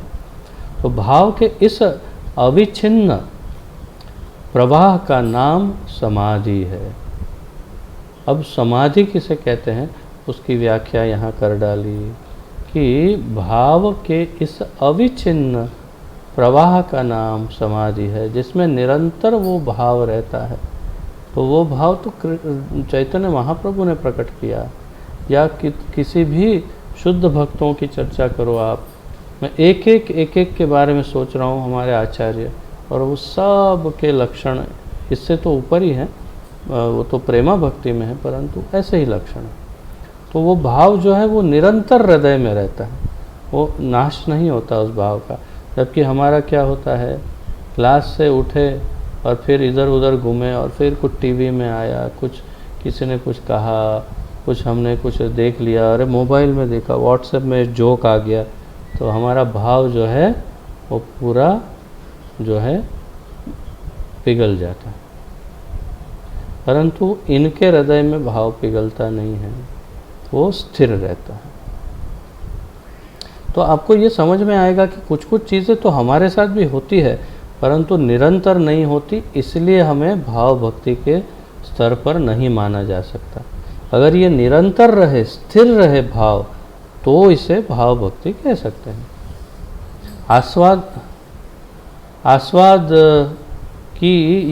आस्वादन की यह अवस्था श्री कृष्ण के साथ प्रेम की आदान प्रदान रूप भावी क्रीड़ा के हेतु होती है।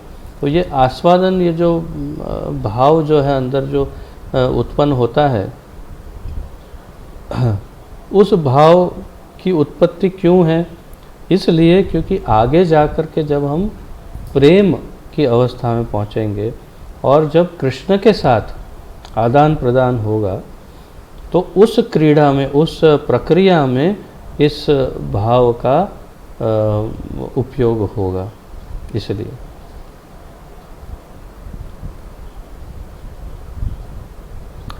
भाव की प्राप्ति के 2 साधन हैं।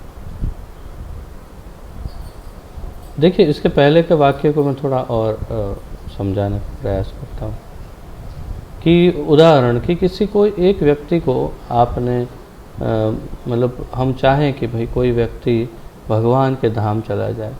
हम भक्त जनरली ऐसे कहते हैं ना, भगवान के धाम चला जाए, कितना अच्छा, अच्छी बात है। परंतु क्या वो भगवान के धाम में जाने के योग्य है? क्या वो भाव भक्ति और प्रेम भक्ति के स्तर तक पहुंचा है? अगर नहीं तो जाके करेगा क्या? देखो, वो एक उदाहरण है कि जैसे मान लो कि किसी चलते फिरते व्यक्ति को आपके पास आशीर्वाद देने की शक्ति है, आपने आशीर्वाद दे दिया कि जाओ तुम मृत्यु के पश्चात भगवान के धाम चले जाना। वो पान बेचने वाला या कोई ठेले वाला, और आपने आशीर्वाद दिया, वो चला गया। वहाँ जाएगा, जाके देखेगा ये कहाँ आ गया मैं, ये क्या है जगह? अरे भगवान का धाम है। भगवान का भक्त भगवान के धाम के सामने प्रस्तुत होते ही वो अपने आप को रोक नहीं पाएगा। ऐसा भाव विभोर हो जाएगा कि भगवान के धाम में पहुंच गया हूँ मैं। और जब अगर भगवान को देख लेगा, तब तो उसकी दशा क्या होगी, उसकी हम कल्पना भी नहीं कर सकते। परंतु ये जो महाशय हैं, जो बिना किसी भाव के डेवलपमेंट के पहुंच गए हैं, वो कंफ्यूज हो जाएंगे कि ये क्या है सब। और जब कृष्ण को देखेंगे तो बोले, ओह ये तो कृष्ण भगवान है, ओह अच्छा अच्छा, मैं यहाँ कैसे आ गया, मुझे तो वहाँ पान ठेले में होना चाहिए था। तो मतलब भगवान भी एकदम आश्चर्य से कहते ये क्या आ गया इधर, कैसे आ गया? और वो भी सोचेगा मैं कहाँ इधर आ गया, कैसे आ गया। तात्पर्य ये है कि कोई रस उत्पन्न नहीं होगा उसमें से, बल्कि विकार और उसमें से कड़वाहट उत्पन्न हो सकती है। परंतु जो प्रेमी है भगवान का, तो जैसे सनातन गोस्वामी ने वो ग्रंथ लिखा है, बहुत ही मैं बार बार आपको बताता हूँ ना कि उसको एक बार कभी न कभी अवश्य स्टडी करिएगा। वो है बृहद भागवतामृत। तो बृहद भागवतामृत में सनातन गोस्वामी ने उदाहरण दिया कि जो गोवर्धन का ग्वाला था, वो ग्वाला क्या नाम था उसका,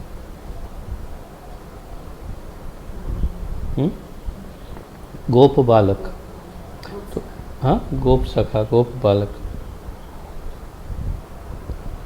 तो वो जब धीरे धीरे सारे लोकों को पार करके जब गोलोक धाम में पहुंच जाता है, गोलोक धाम में पहुंच के भगवान के सामने खड़ा होता है, तो भगवान को देख के उसका हृदय फट जाता है। अर्थात कि भाव से इतना भाव उत्पन्न, प्रेम अंदर से उद्भूत होता है कि वो सहन ही नहीं कर पाता और वो बेहोश होके गिर जाता है भगवान को देखते ही। और सामने क्या होता है, सनातन गोस्वामी लिखते हैं कि जैसे ही भगवान उसे देखते हैं, भगवान अपने प्रेम को सहन नहीं कर सकते और भगवान भी बेहोश होके गिर जाते हैं। भगवान अपने भक्त को देख के गिर जाते हैं, बेहोश हो जाते हैं, और भक्त भगवान को देख के प्रेम के आवेश में आकर के बेहोश होके गिर जाते हैं। दोनों की सुध बुध खो गई। और बाकी के जो वहाँ ग्वाल बाल मित्र जो खेल रहे होते हैं गोलोक धाम में वो सब चिंतित हो जाते हैं और इस पे गुस्सा करते हैं कि देखो तुमको देखकर हमारे भगवान हमारे ठाकुर जी बेहोश हो गए। फिर दोनों को अपनी अपनी उनकी मूर्छा दूर होती है और एक दूसरे को देखते हैं और अत्यंत आलिंगन, प्रगाढ़ आलिंगन करके प्रेम से दोनों रोते हैं, हंसते हैं और भगवान एक ही वाक्य कहते हैं उसे कि मैं कितने न जाने कितने अनंत वर्षों से तुम्हारा इंतज़ार कर रहा हूँ, कब आओगे तुम, कब आओगे, यही इंतज़ार में। तो भक्त का भगवान इस तरह इंतज़ार करते हैं गोलोक धाम में। और इतना प्रेम भगवान के हृदय में भी होता है और भक्त के हृदय में भी इतना प्रेम होता है कि भगवान को देखते ही वो मूर्छित हो जाता है। तो भाव डेवलप होगा तो ये सब होगा, अगर भाव डेवलप नहीं है तो क्या होगा? वो पान वाला जाके कहेगा कौन सा बनाओ, कलकत्ती की बनारसी? अरे भाई तू यहाँ कहाँ से पहुँच गया, तू जा वापस। तात्पर्य ये है कि प्रेम का बहुत ही महत्व है। वो डेवलप होगा तो हमारा रिलेशन भगवान से डेवलप होगा। तो वो वाक्य जो इसके पूर्व था उसको समझाने का मैं प्रयास एक बहुत ही निम्न कोटि के उदाहरण से समझाया मैंने। भाव की प्राप्ति के दो समाधान, क्षमा कीजिए, साधन हैं। भाव की प्राप्ति के प्राप्त करने के, भाव को प्राप्त करने के दो साधन बताए हैं। अर्थात कि भाव भक्ति में दो साधन हैं, ठीक है।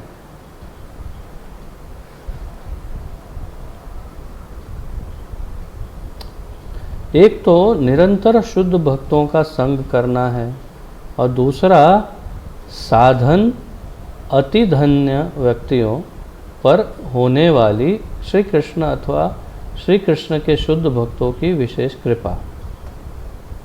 कॉम्प्लिकेटेड ट्रांसलेशन है, ट्रांसलेशन थोड़ा गड़बड़ है।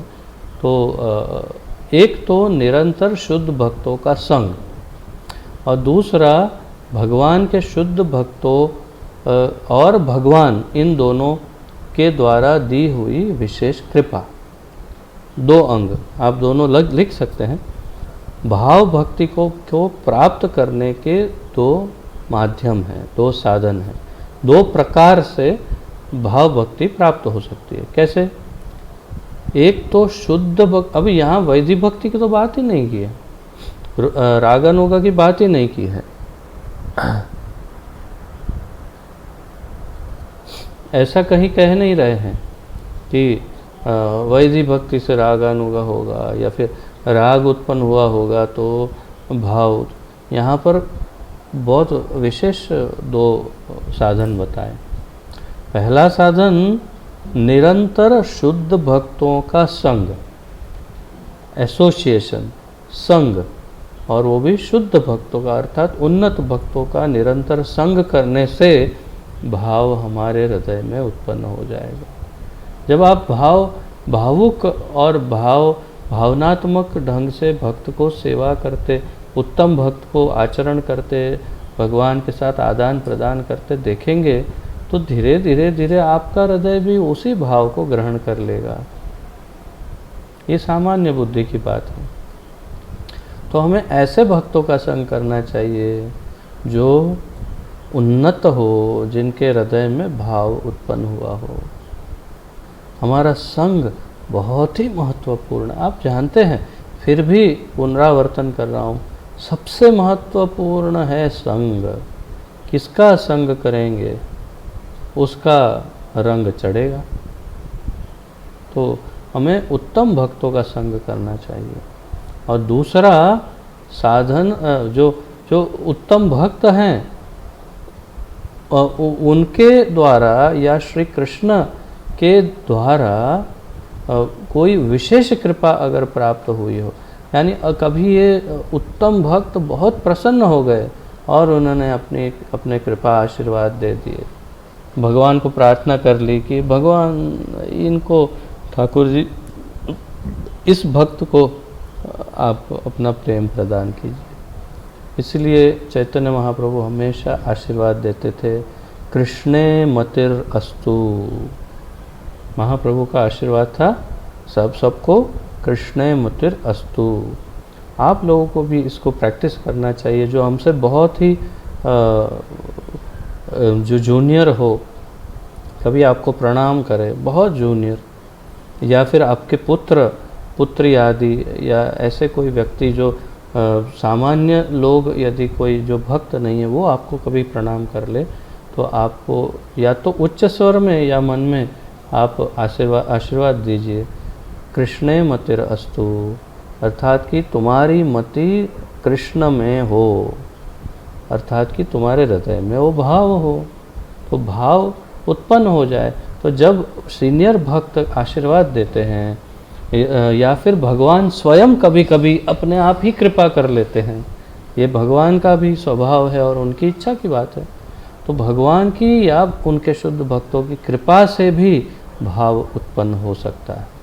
ये दूसरा रास्ता है। भाव की उपलब्धि प्रायः मतलब पहले मुख्य रूप से शुद्ध भक्तों के संग से ही होती है। सबसे महत्वपूर्ण यही है, शुद्ध भक्तों का संग। श्री कृष्ण अथवा उनके शुद्ध भक्तों के विशेष अनुग्रह से उसकी प्राप्ति होना तो बड़ा ही दुर्लभ है।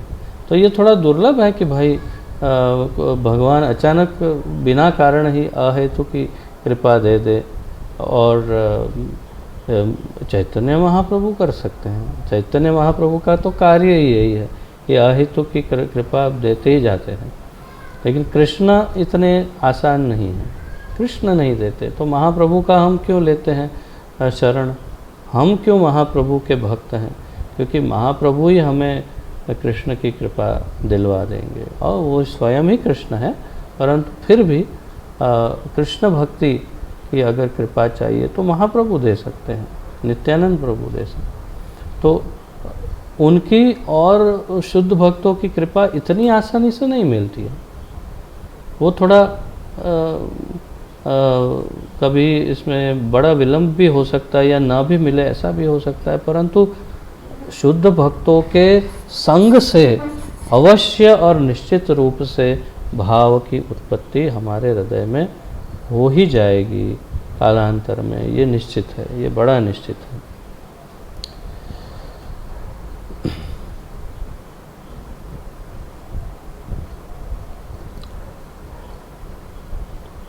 तात्पर्य यह है कि भक्तों के सत्संग में बड़ी दृढ़ता से वैधि भक्ति करनी चाहिए। वैधि भक्ति का आचरण शुद्ध भक्तों के संग में हो तो तुरंत उन्नति हो सकती है। तो वैधि भक्ति तो करनी ही है, ये नहीं समझना है कि वैधि भक्ति नहीं करनी, वो तो है ही, जिससे भाव की प्राप्ति बिल्कुल निश्चित हो जाए। इस वाक्य को आप हाईलाइट कर सकते हैं। ये बहुत ही महत्वपूर्ण वाक्य है।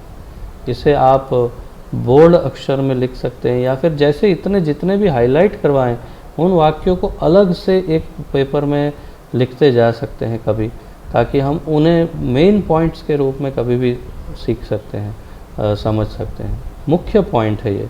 फिर से तात्पर्य ये है कि भक्तों के सत्संग में बड़ी दृढ़ता से वैधि भक्ति करनी चाहिए, जिससे भाव की प्राप्ति बिल्कुल निश्चित हो जाए। तो वैधि भक्ति तो करना ही है, परंतु भक्तों के संग में, वो भी शुद्ध भक्तों के, इससे हमें भाव भक्ति की प्राप्ति निश्चित रूप से हो जाएगी।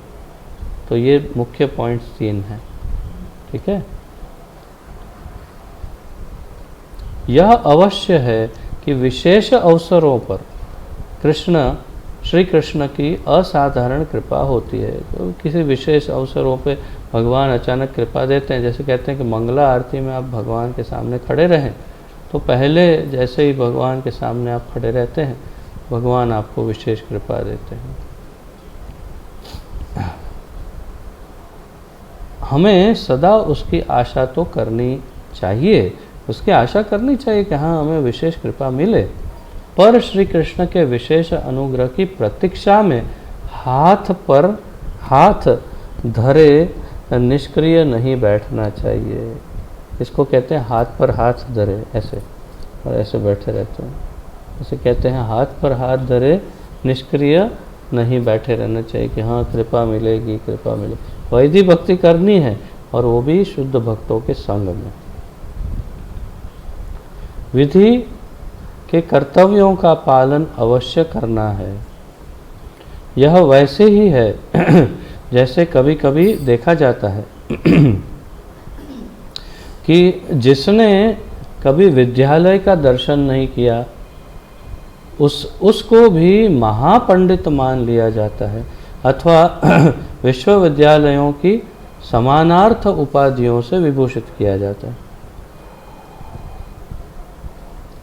उदाहरण के तौर पे जैसे हमारे माननीय प्रधानमंत्री श्री नरेंद्र मोदी को किसी यूनिवर्सिटी ने उपाधि दी है, डॉक्टर नरेंद्र मोदी, शायद, मुझे स्पष्ट नहीं।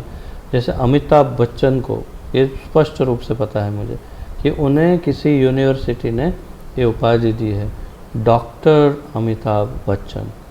तो डॉक्टर, उन्होंने ना मेडिकल साइंस पढ़ा है ना पीएचडी किया है, परंतु इनके ऐसे विशेष कार्यों की वजह से उस यूनिवर्सिटी ने उनका अभिवादन करने के लिए, सम्मान करने के लिए ये डिग्री उन्हें मुफ्त में प्रदान कर दी है।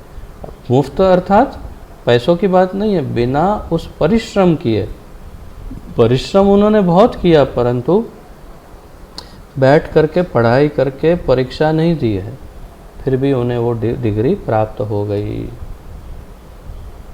तो जैसे आप ये ये हम भक्ति रसामृत सिंधु कर रहे हैं, तो हो सकता है कोई आप पर प्रसन्न हो जाए और इस अध्ययन के बाद आपको कहे ठीक है, आपको भक्ति शास्त्री की डिग्री आपको हम प्रदान करते हैं, परंतु इसकी आशा रख के, हाथ पर हाथ रख के बैठे नहीं रह सकते। तो ये उचित नहीं होगा। तो समझ में आया? तो ऐसा कभी कभी हो सकता है कि कोई उपाधियां अचानक दे दे, परंतु इसका अर्थ ये नहीं कि जानबूझकर विद्यालय न जाया जाए और आशा करके किसी विद्यालय से स्वतः डिग्री मिल जाएगी ऐसा सोच करके विद्यालय के बाहर ही बैठा जाए कि डिग्री आएगी आएगी डिग्री आएगी बोल के विद्यालय के बाहर दरवाजे पे बैठे। ऐसा मूर्खता है। इस न्याय से वैदिक भक्ति की पूरी निष्ठा के साथ आचरण करना चाहिए, परंतु साथ ही श्री कृष्ण अथवा उनके भक्त की कृपा के लिए उत्कंठित भी रहना चाहिए। आशा रखनी चाहिए कभी न कभी कृपा मिल जाएगी, और ऐसा आचरण भी करना चाहिए जिससे कृपा मिले। विशेष रूप से गुरु को प्रसन्न करने का प्रयास करना चाहिए। गुरु जब कहे वेरी गुड तो समझना चाहिए कि गुरु प्रसन्न हो रहे हैं। तो मैं इसलिए हंस रहा हूँ क्योंकि जब गुजरात में गुरु महाराज वीडियो कॉन्फ्रेंस के द्वारा आए, हमारे घर पर आए, और जब मैं भक्ति वृक्ष के बारे में बता रहा था तो गुरु महाराज ने कहा वेरी गुड, अर्थात गुरु महाराज प्रसन्न है, तो उनकी कृपा मिलेगी तो और आगे बढ़ सकते हैं, अन्यथा कैसे हम आगे प्रचार कर सकते हैं उनकी कृपा के बिना। तो भगवान की और गुरुजनों की, वैष्णवों की, उत्तम वैष्णव की कृपा का उत्कंठा, उनकी उत्कंठा होनी चाहिए, परंतु हाथ पर हाथ धर के बैठना नहीं चाहिए। ओह, काफ़ी समय हो गया।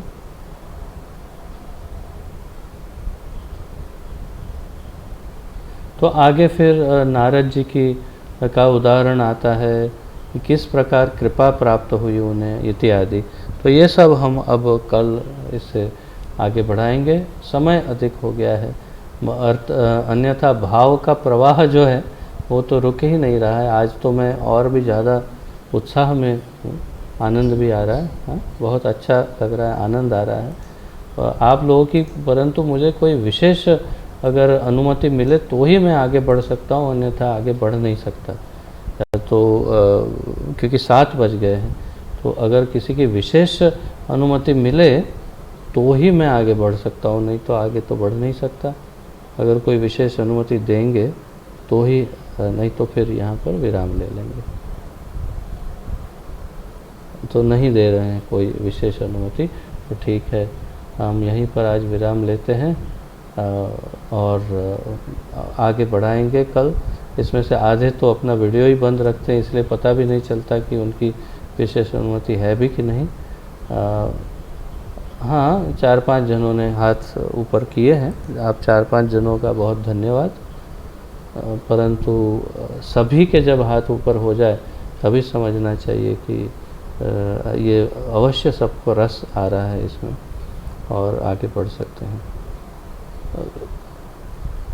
हाँ, ठीक है, काफ़ी भक्त हाथ ऊपर कर रहे हैं। जो हैंड रेज आपका बटन है, जिनका वीडियो बंद है, वो हैंड रेज का बटन भी दबा सकते हैं, तो भी हाँ ठीक है। और 2-4 जन और 5-6 जन और 7 जन, 8 जन, 9 जन, 10 जन, 11, 12, 13, 14, 15, ओह अधिक हो गए।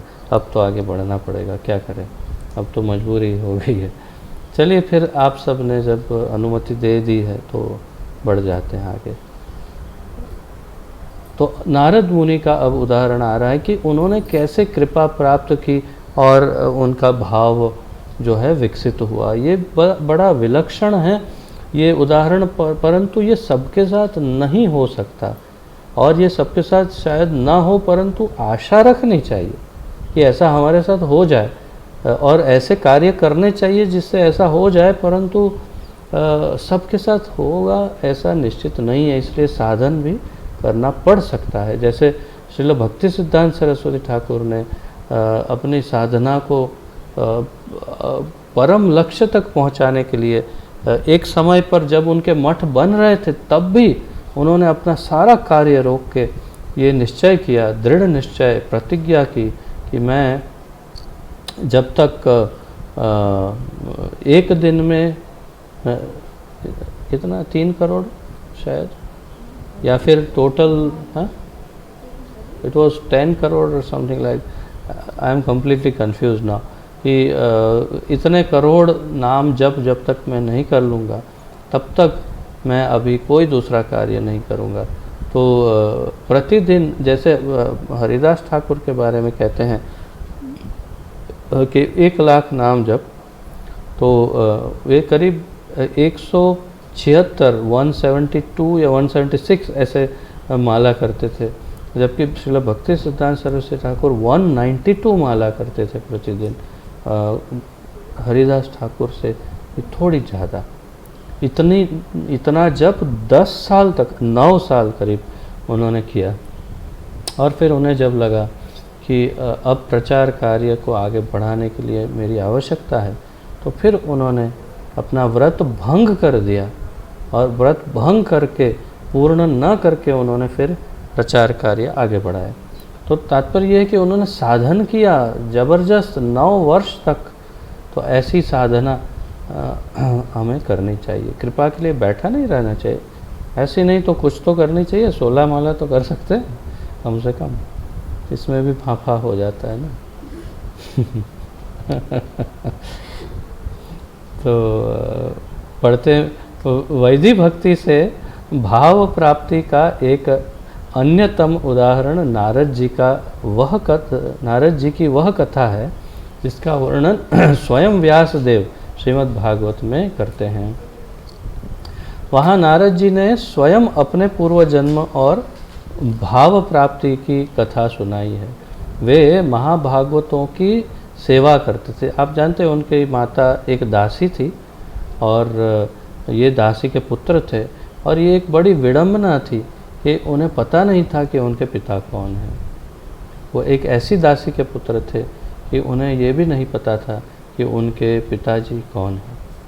तो वो दासी किसी आश्रम में या किसी मंदिर में, किसी जहाँ भक्त और संत जन आते थे जाते थे, वहाँ पर सेवा करती थी। उनके साथ साथ उनका ये छोटा पुत्र नारद के पूर्व जन्म में जो थे वो भी सेवा करते थे।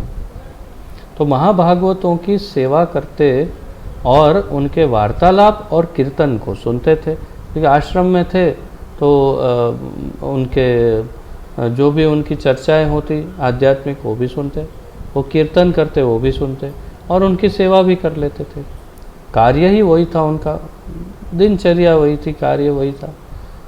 इस प्रकार शुद्ध भक्तों के मुखारविंद से श्री कृष्ण की लीला कथा और कीर्तन को सुनने का अवसर मिलने के कारण उनका हृदय इस भक्ति पर मुग्ध हो गया, इस भक्ति पर मुग्ध हो गया, अर्थात कि उनके अंदर वो भाव धीरे धीरे भक्तों का संग करने से अत्यंत उन्नत भाव उत्पन्न हो गया हृदय में।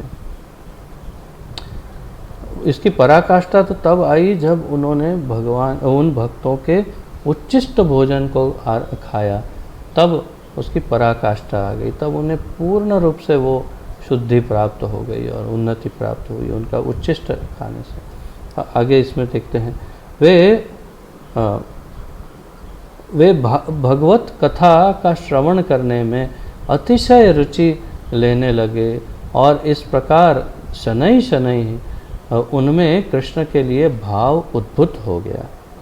यह भाव शुद्ध कृष्ण प्रेम से पहले होता है, क्योंकि अगले ही श्लोक में नारद जी कहते हैं कि ऋषियों से श्रवण करने की क्रमिक पद्धति के द्वारा उनमें भगवत प्रेम उदित हुआ।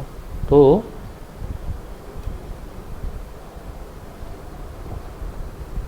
भक्तों की सेवा करने से, उनका संग प्राप्त करके, उनकी चर्चा सुन के, उनका कीर्तन सुन के और उनका उच्चिष्ट प्राप्त करके उनके हृदय में भाव उत्पन्न हो गया। इस दौरान फिर आगे उनकी माता का देहांत हो जाता है और फिर ये आगे ये भी आएगा कि कैसे प्रेम भी उत्पन्न होता है, ये भी इस अगली लाइन में कहते हैं। और उसके पश्चात वे सब कुछ छोड़ करके पूरी पृथ्वी के भ्रमण के लिए निकल पड़ते हैं, पूर्ण रूप से प्रेम जागृत करके हृदय में। तो कैसे होता है देखिए, तो अगली ही लाइन में ये कहा गया है, क्या कहा है अगले श्लोक में, कि शुद्ध कृष्ण प्रेम से पहले ये भाव होता है, क्योंकि अगले ही श्लोक में नारद जी कहते हैं कि ऋषियों से श्रवण करने की क्रमिक पद्धति, अर्थात निरंतर सुनते रहने से, सुनने तो भाव में से फिर वो प्रेम में परिवर्तित हो जाता है। तो ये जो भाव है वो भगवत प्रेम में उदित हुआ। श्रीमद् भागवत 1:5-28 में नारद जी कहते हैं, श्रीमद् भागवत के पहले स्कंद के 5वें अध्याय के 28वें श्लोक, वर्षा ऋतु के दिन मैंने उन महात्माओं के साथ व्यतीत किए। चतुर्मास होता है ना, 4 महीना वो महात्माओं, क्योंकि वो कहीं जाते नहीं भक्त, तो जैसे महाप्रभु भी चतुर्मास में एक जगह रहते थे, तो हमें भी मतलब ये तो अब तो पूरा समय ही बदल गया है पूरी तरह से, परंतु चतुर्मास में भक्तजन संतजन कहीं जाते नहीं, एक जगह पर स्थिर होकर भजन करते हैं। तो वर्षा ऋतु के दिन में मैंने उन महात्माओं के साथ व्यतीत किए। प्रतिदिन प्रातः और संध्या को उनके हरे कृष्ण कीर्तन सुनते सुनते शनैः शनैः मेरा हृदय शुद्ध हो गया। ध्यान से श्रवण करने पर रजोगुण और तमोगुण का प्रभाव जाता रहा और मैं भगवत भक्ति में निष्ठ हो गया। देखा, 4 महीने तक संग किया, 4 महीने तक सुनते रहे कीर्तन और प्रवचन, और इससे धीरे धीरे हृदय में से रजोगुण और तमोगुण का प्रभाव पूरा निकल गया और भगवत भक्ति में निष्ठा हो गई। तो पहले निष्ठा उत्पन्न हुई हृदय में भगवत भक्ति के लिए। यह प्रत्यक्ष उदाहरण है कि शुद्ध भक्तों का संग करने मात्र से भाव अवस्था प्राप्त हो सकती है। ये निश्चित बात है कि भक्तों का संग करने से भाव हृदय में उत्पन्न हो। अतः यह आवश्यक है कि निरंतर प्रातः सायं अर्थात सुबह और शाम को निरंतर हरे कृष्ण कीर्तन करने वाले शुद्ध भक्तों का सदा संग करें। तो जो सुबह और शाम निरंतर हरे कृष्ण कीर्तन करते हैं ऐसे भक्तों का सदा संग करना चाहिए। इससे हृदय की शुद्धि होकर कृष्ण प्रेम का भाव उत्पन्न हो जाएगा। इससे हृदय की शुद्धि होगी और कृष्ण प्रेम का भाव उत्पन्न हो जाएगा। इस वाक्य की पुष्टि श्रीमद् भागवत 3:25-25 में भी है। भगवान कपिल कहते हैं, हे जननी, उनकी माता देवहूति को कह रहे हैं, शुद्ध भक्तों के संग में मेरी भक्ति की दिव्य शक्ति की अनुभूति होती है। शुद्ध भक्तों के संग में मेरी भक्ति की दिव्य शक्ति की अनुभूति हो सकती है। अर्थात जब कोई शुद्ध भक्त बोलता है तो उसके वाक्य श्रोताओं के हृदय पर शाश्वत प्रभाव छोड़ जाते हैं। इसलिए श्रील प्रभुपाद जी के लेक्चर सुनने का महिमा, उनकी पुस्तकें पढ़ने का, क्योंकि वो एक शुद्ध भक्त की वाणी है और उसमें और एक सामान्य व्यक्ति के लिखे या कहे वाक्यों में ज़मीन आसमान का अंतर होता है।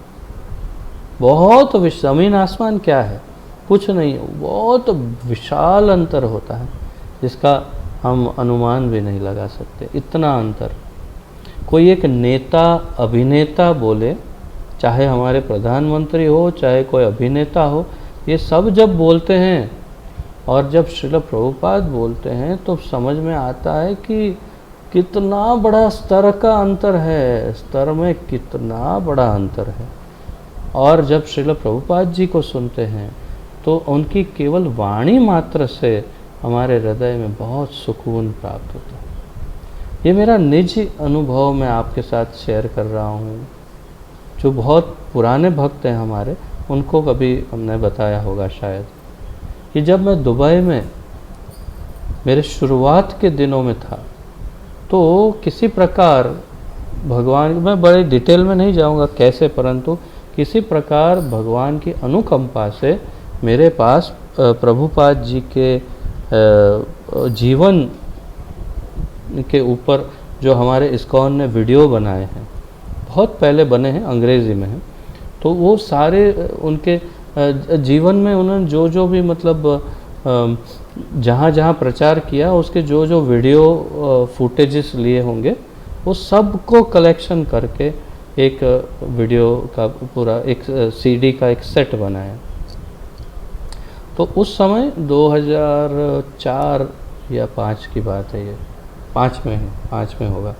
तो 2005 के शुरुआत में शायद उस समय किसी प्रकार मेरे हाथ में वो सीडी का सेट आ गया और मैंने कुतूहलवश, क्योंकि मुझे पहले ही बहुत इंटरेस्ट था अध्यात्म में, तो किसी प्रकार में वैसे तो फिल्म ला के रोज़ देखता ही था, बाहर जाके वहाँ पर वो वीडियो लाइब्रेरी होती है, वहाँ से रोज़ एक फ़िल्म ले आता था और रोज़ एक फ़िल्म देखता था।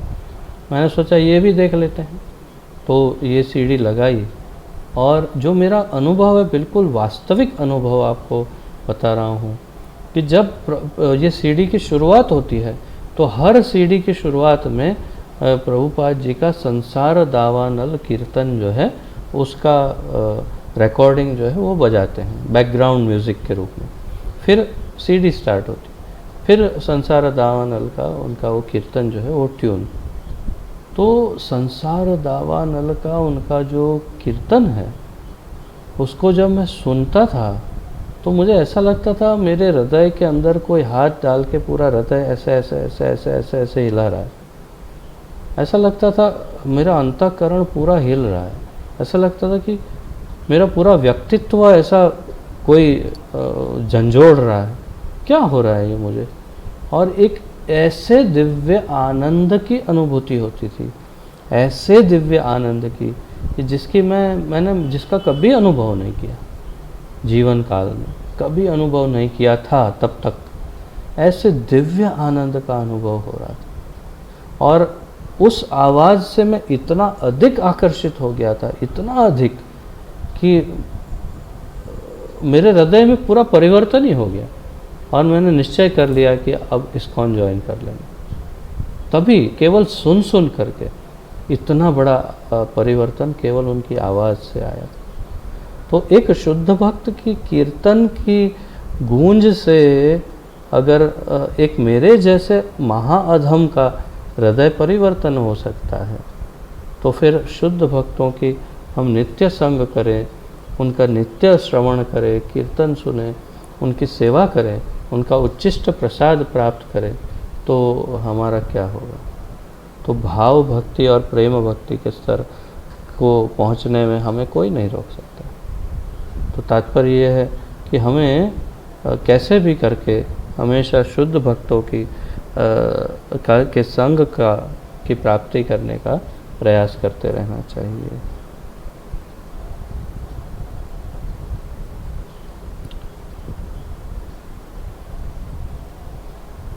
अर्थात जब कोई शुद्ध भक्त बोलता है तो उसके वाक्य श्रोताओं के हृदय पर शाश्वत प्रभाव छोड़ जाते हैं। ये छोड़ दिया ना, मेरे हृदय पर शाश्वत मतलब निरंतर प्रभाव छोड़ दिया जो कभी नहीं टूटेगा, ऐसा प्रभाव। यही श्रवण कीर्तन का रहस्य है। एक व्यावसायिक कथावाचक जो टीवी पर आते हैं, जो बड़ा बड़ा शो करते हैं, बहुत धन कमाते हैं, ऐसे कथावाचक सुनने वालों के हृदय में दिव्य भाव नहीं जगा सकता।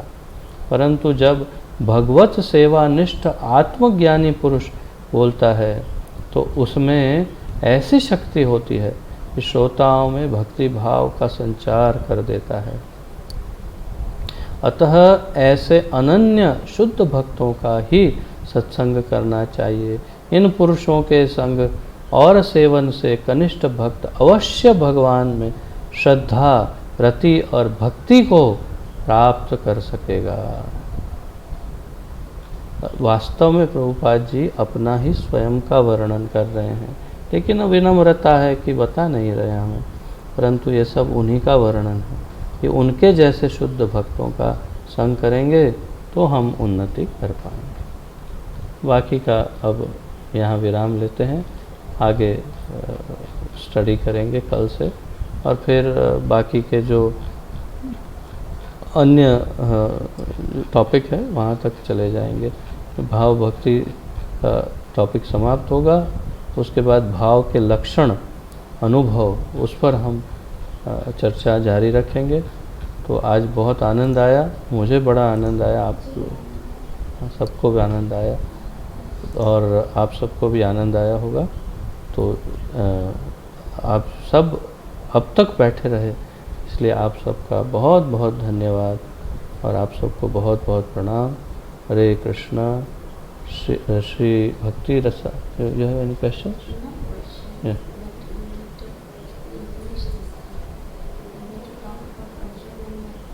ओके, किसी का कोई प्रश्न आदि है?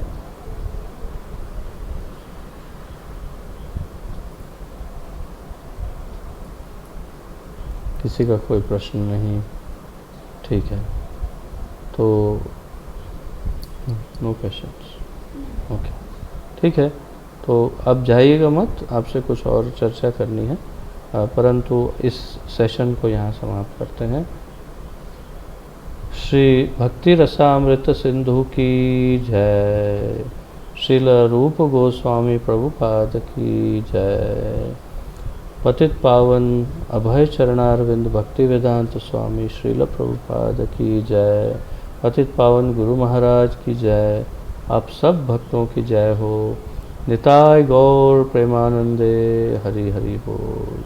हरे कृष्ण। आप सबको दंडवत प्रणाम।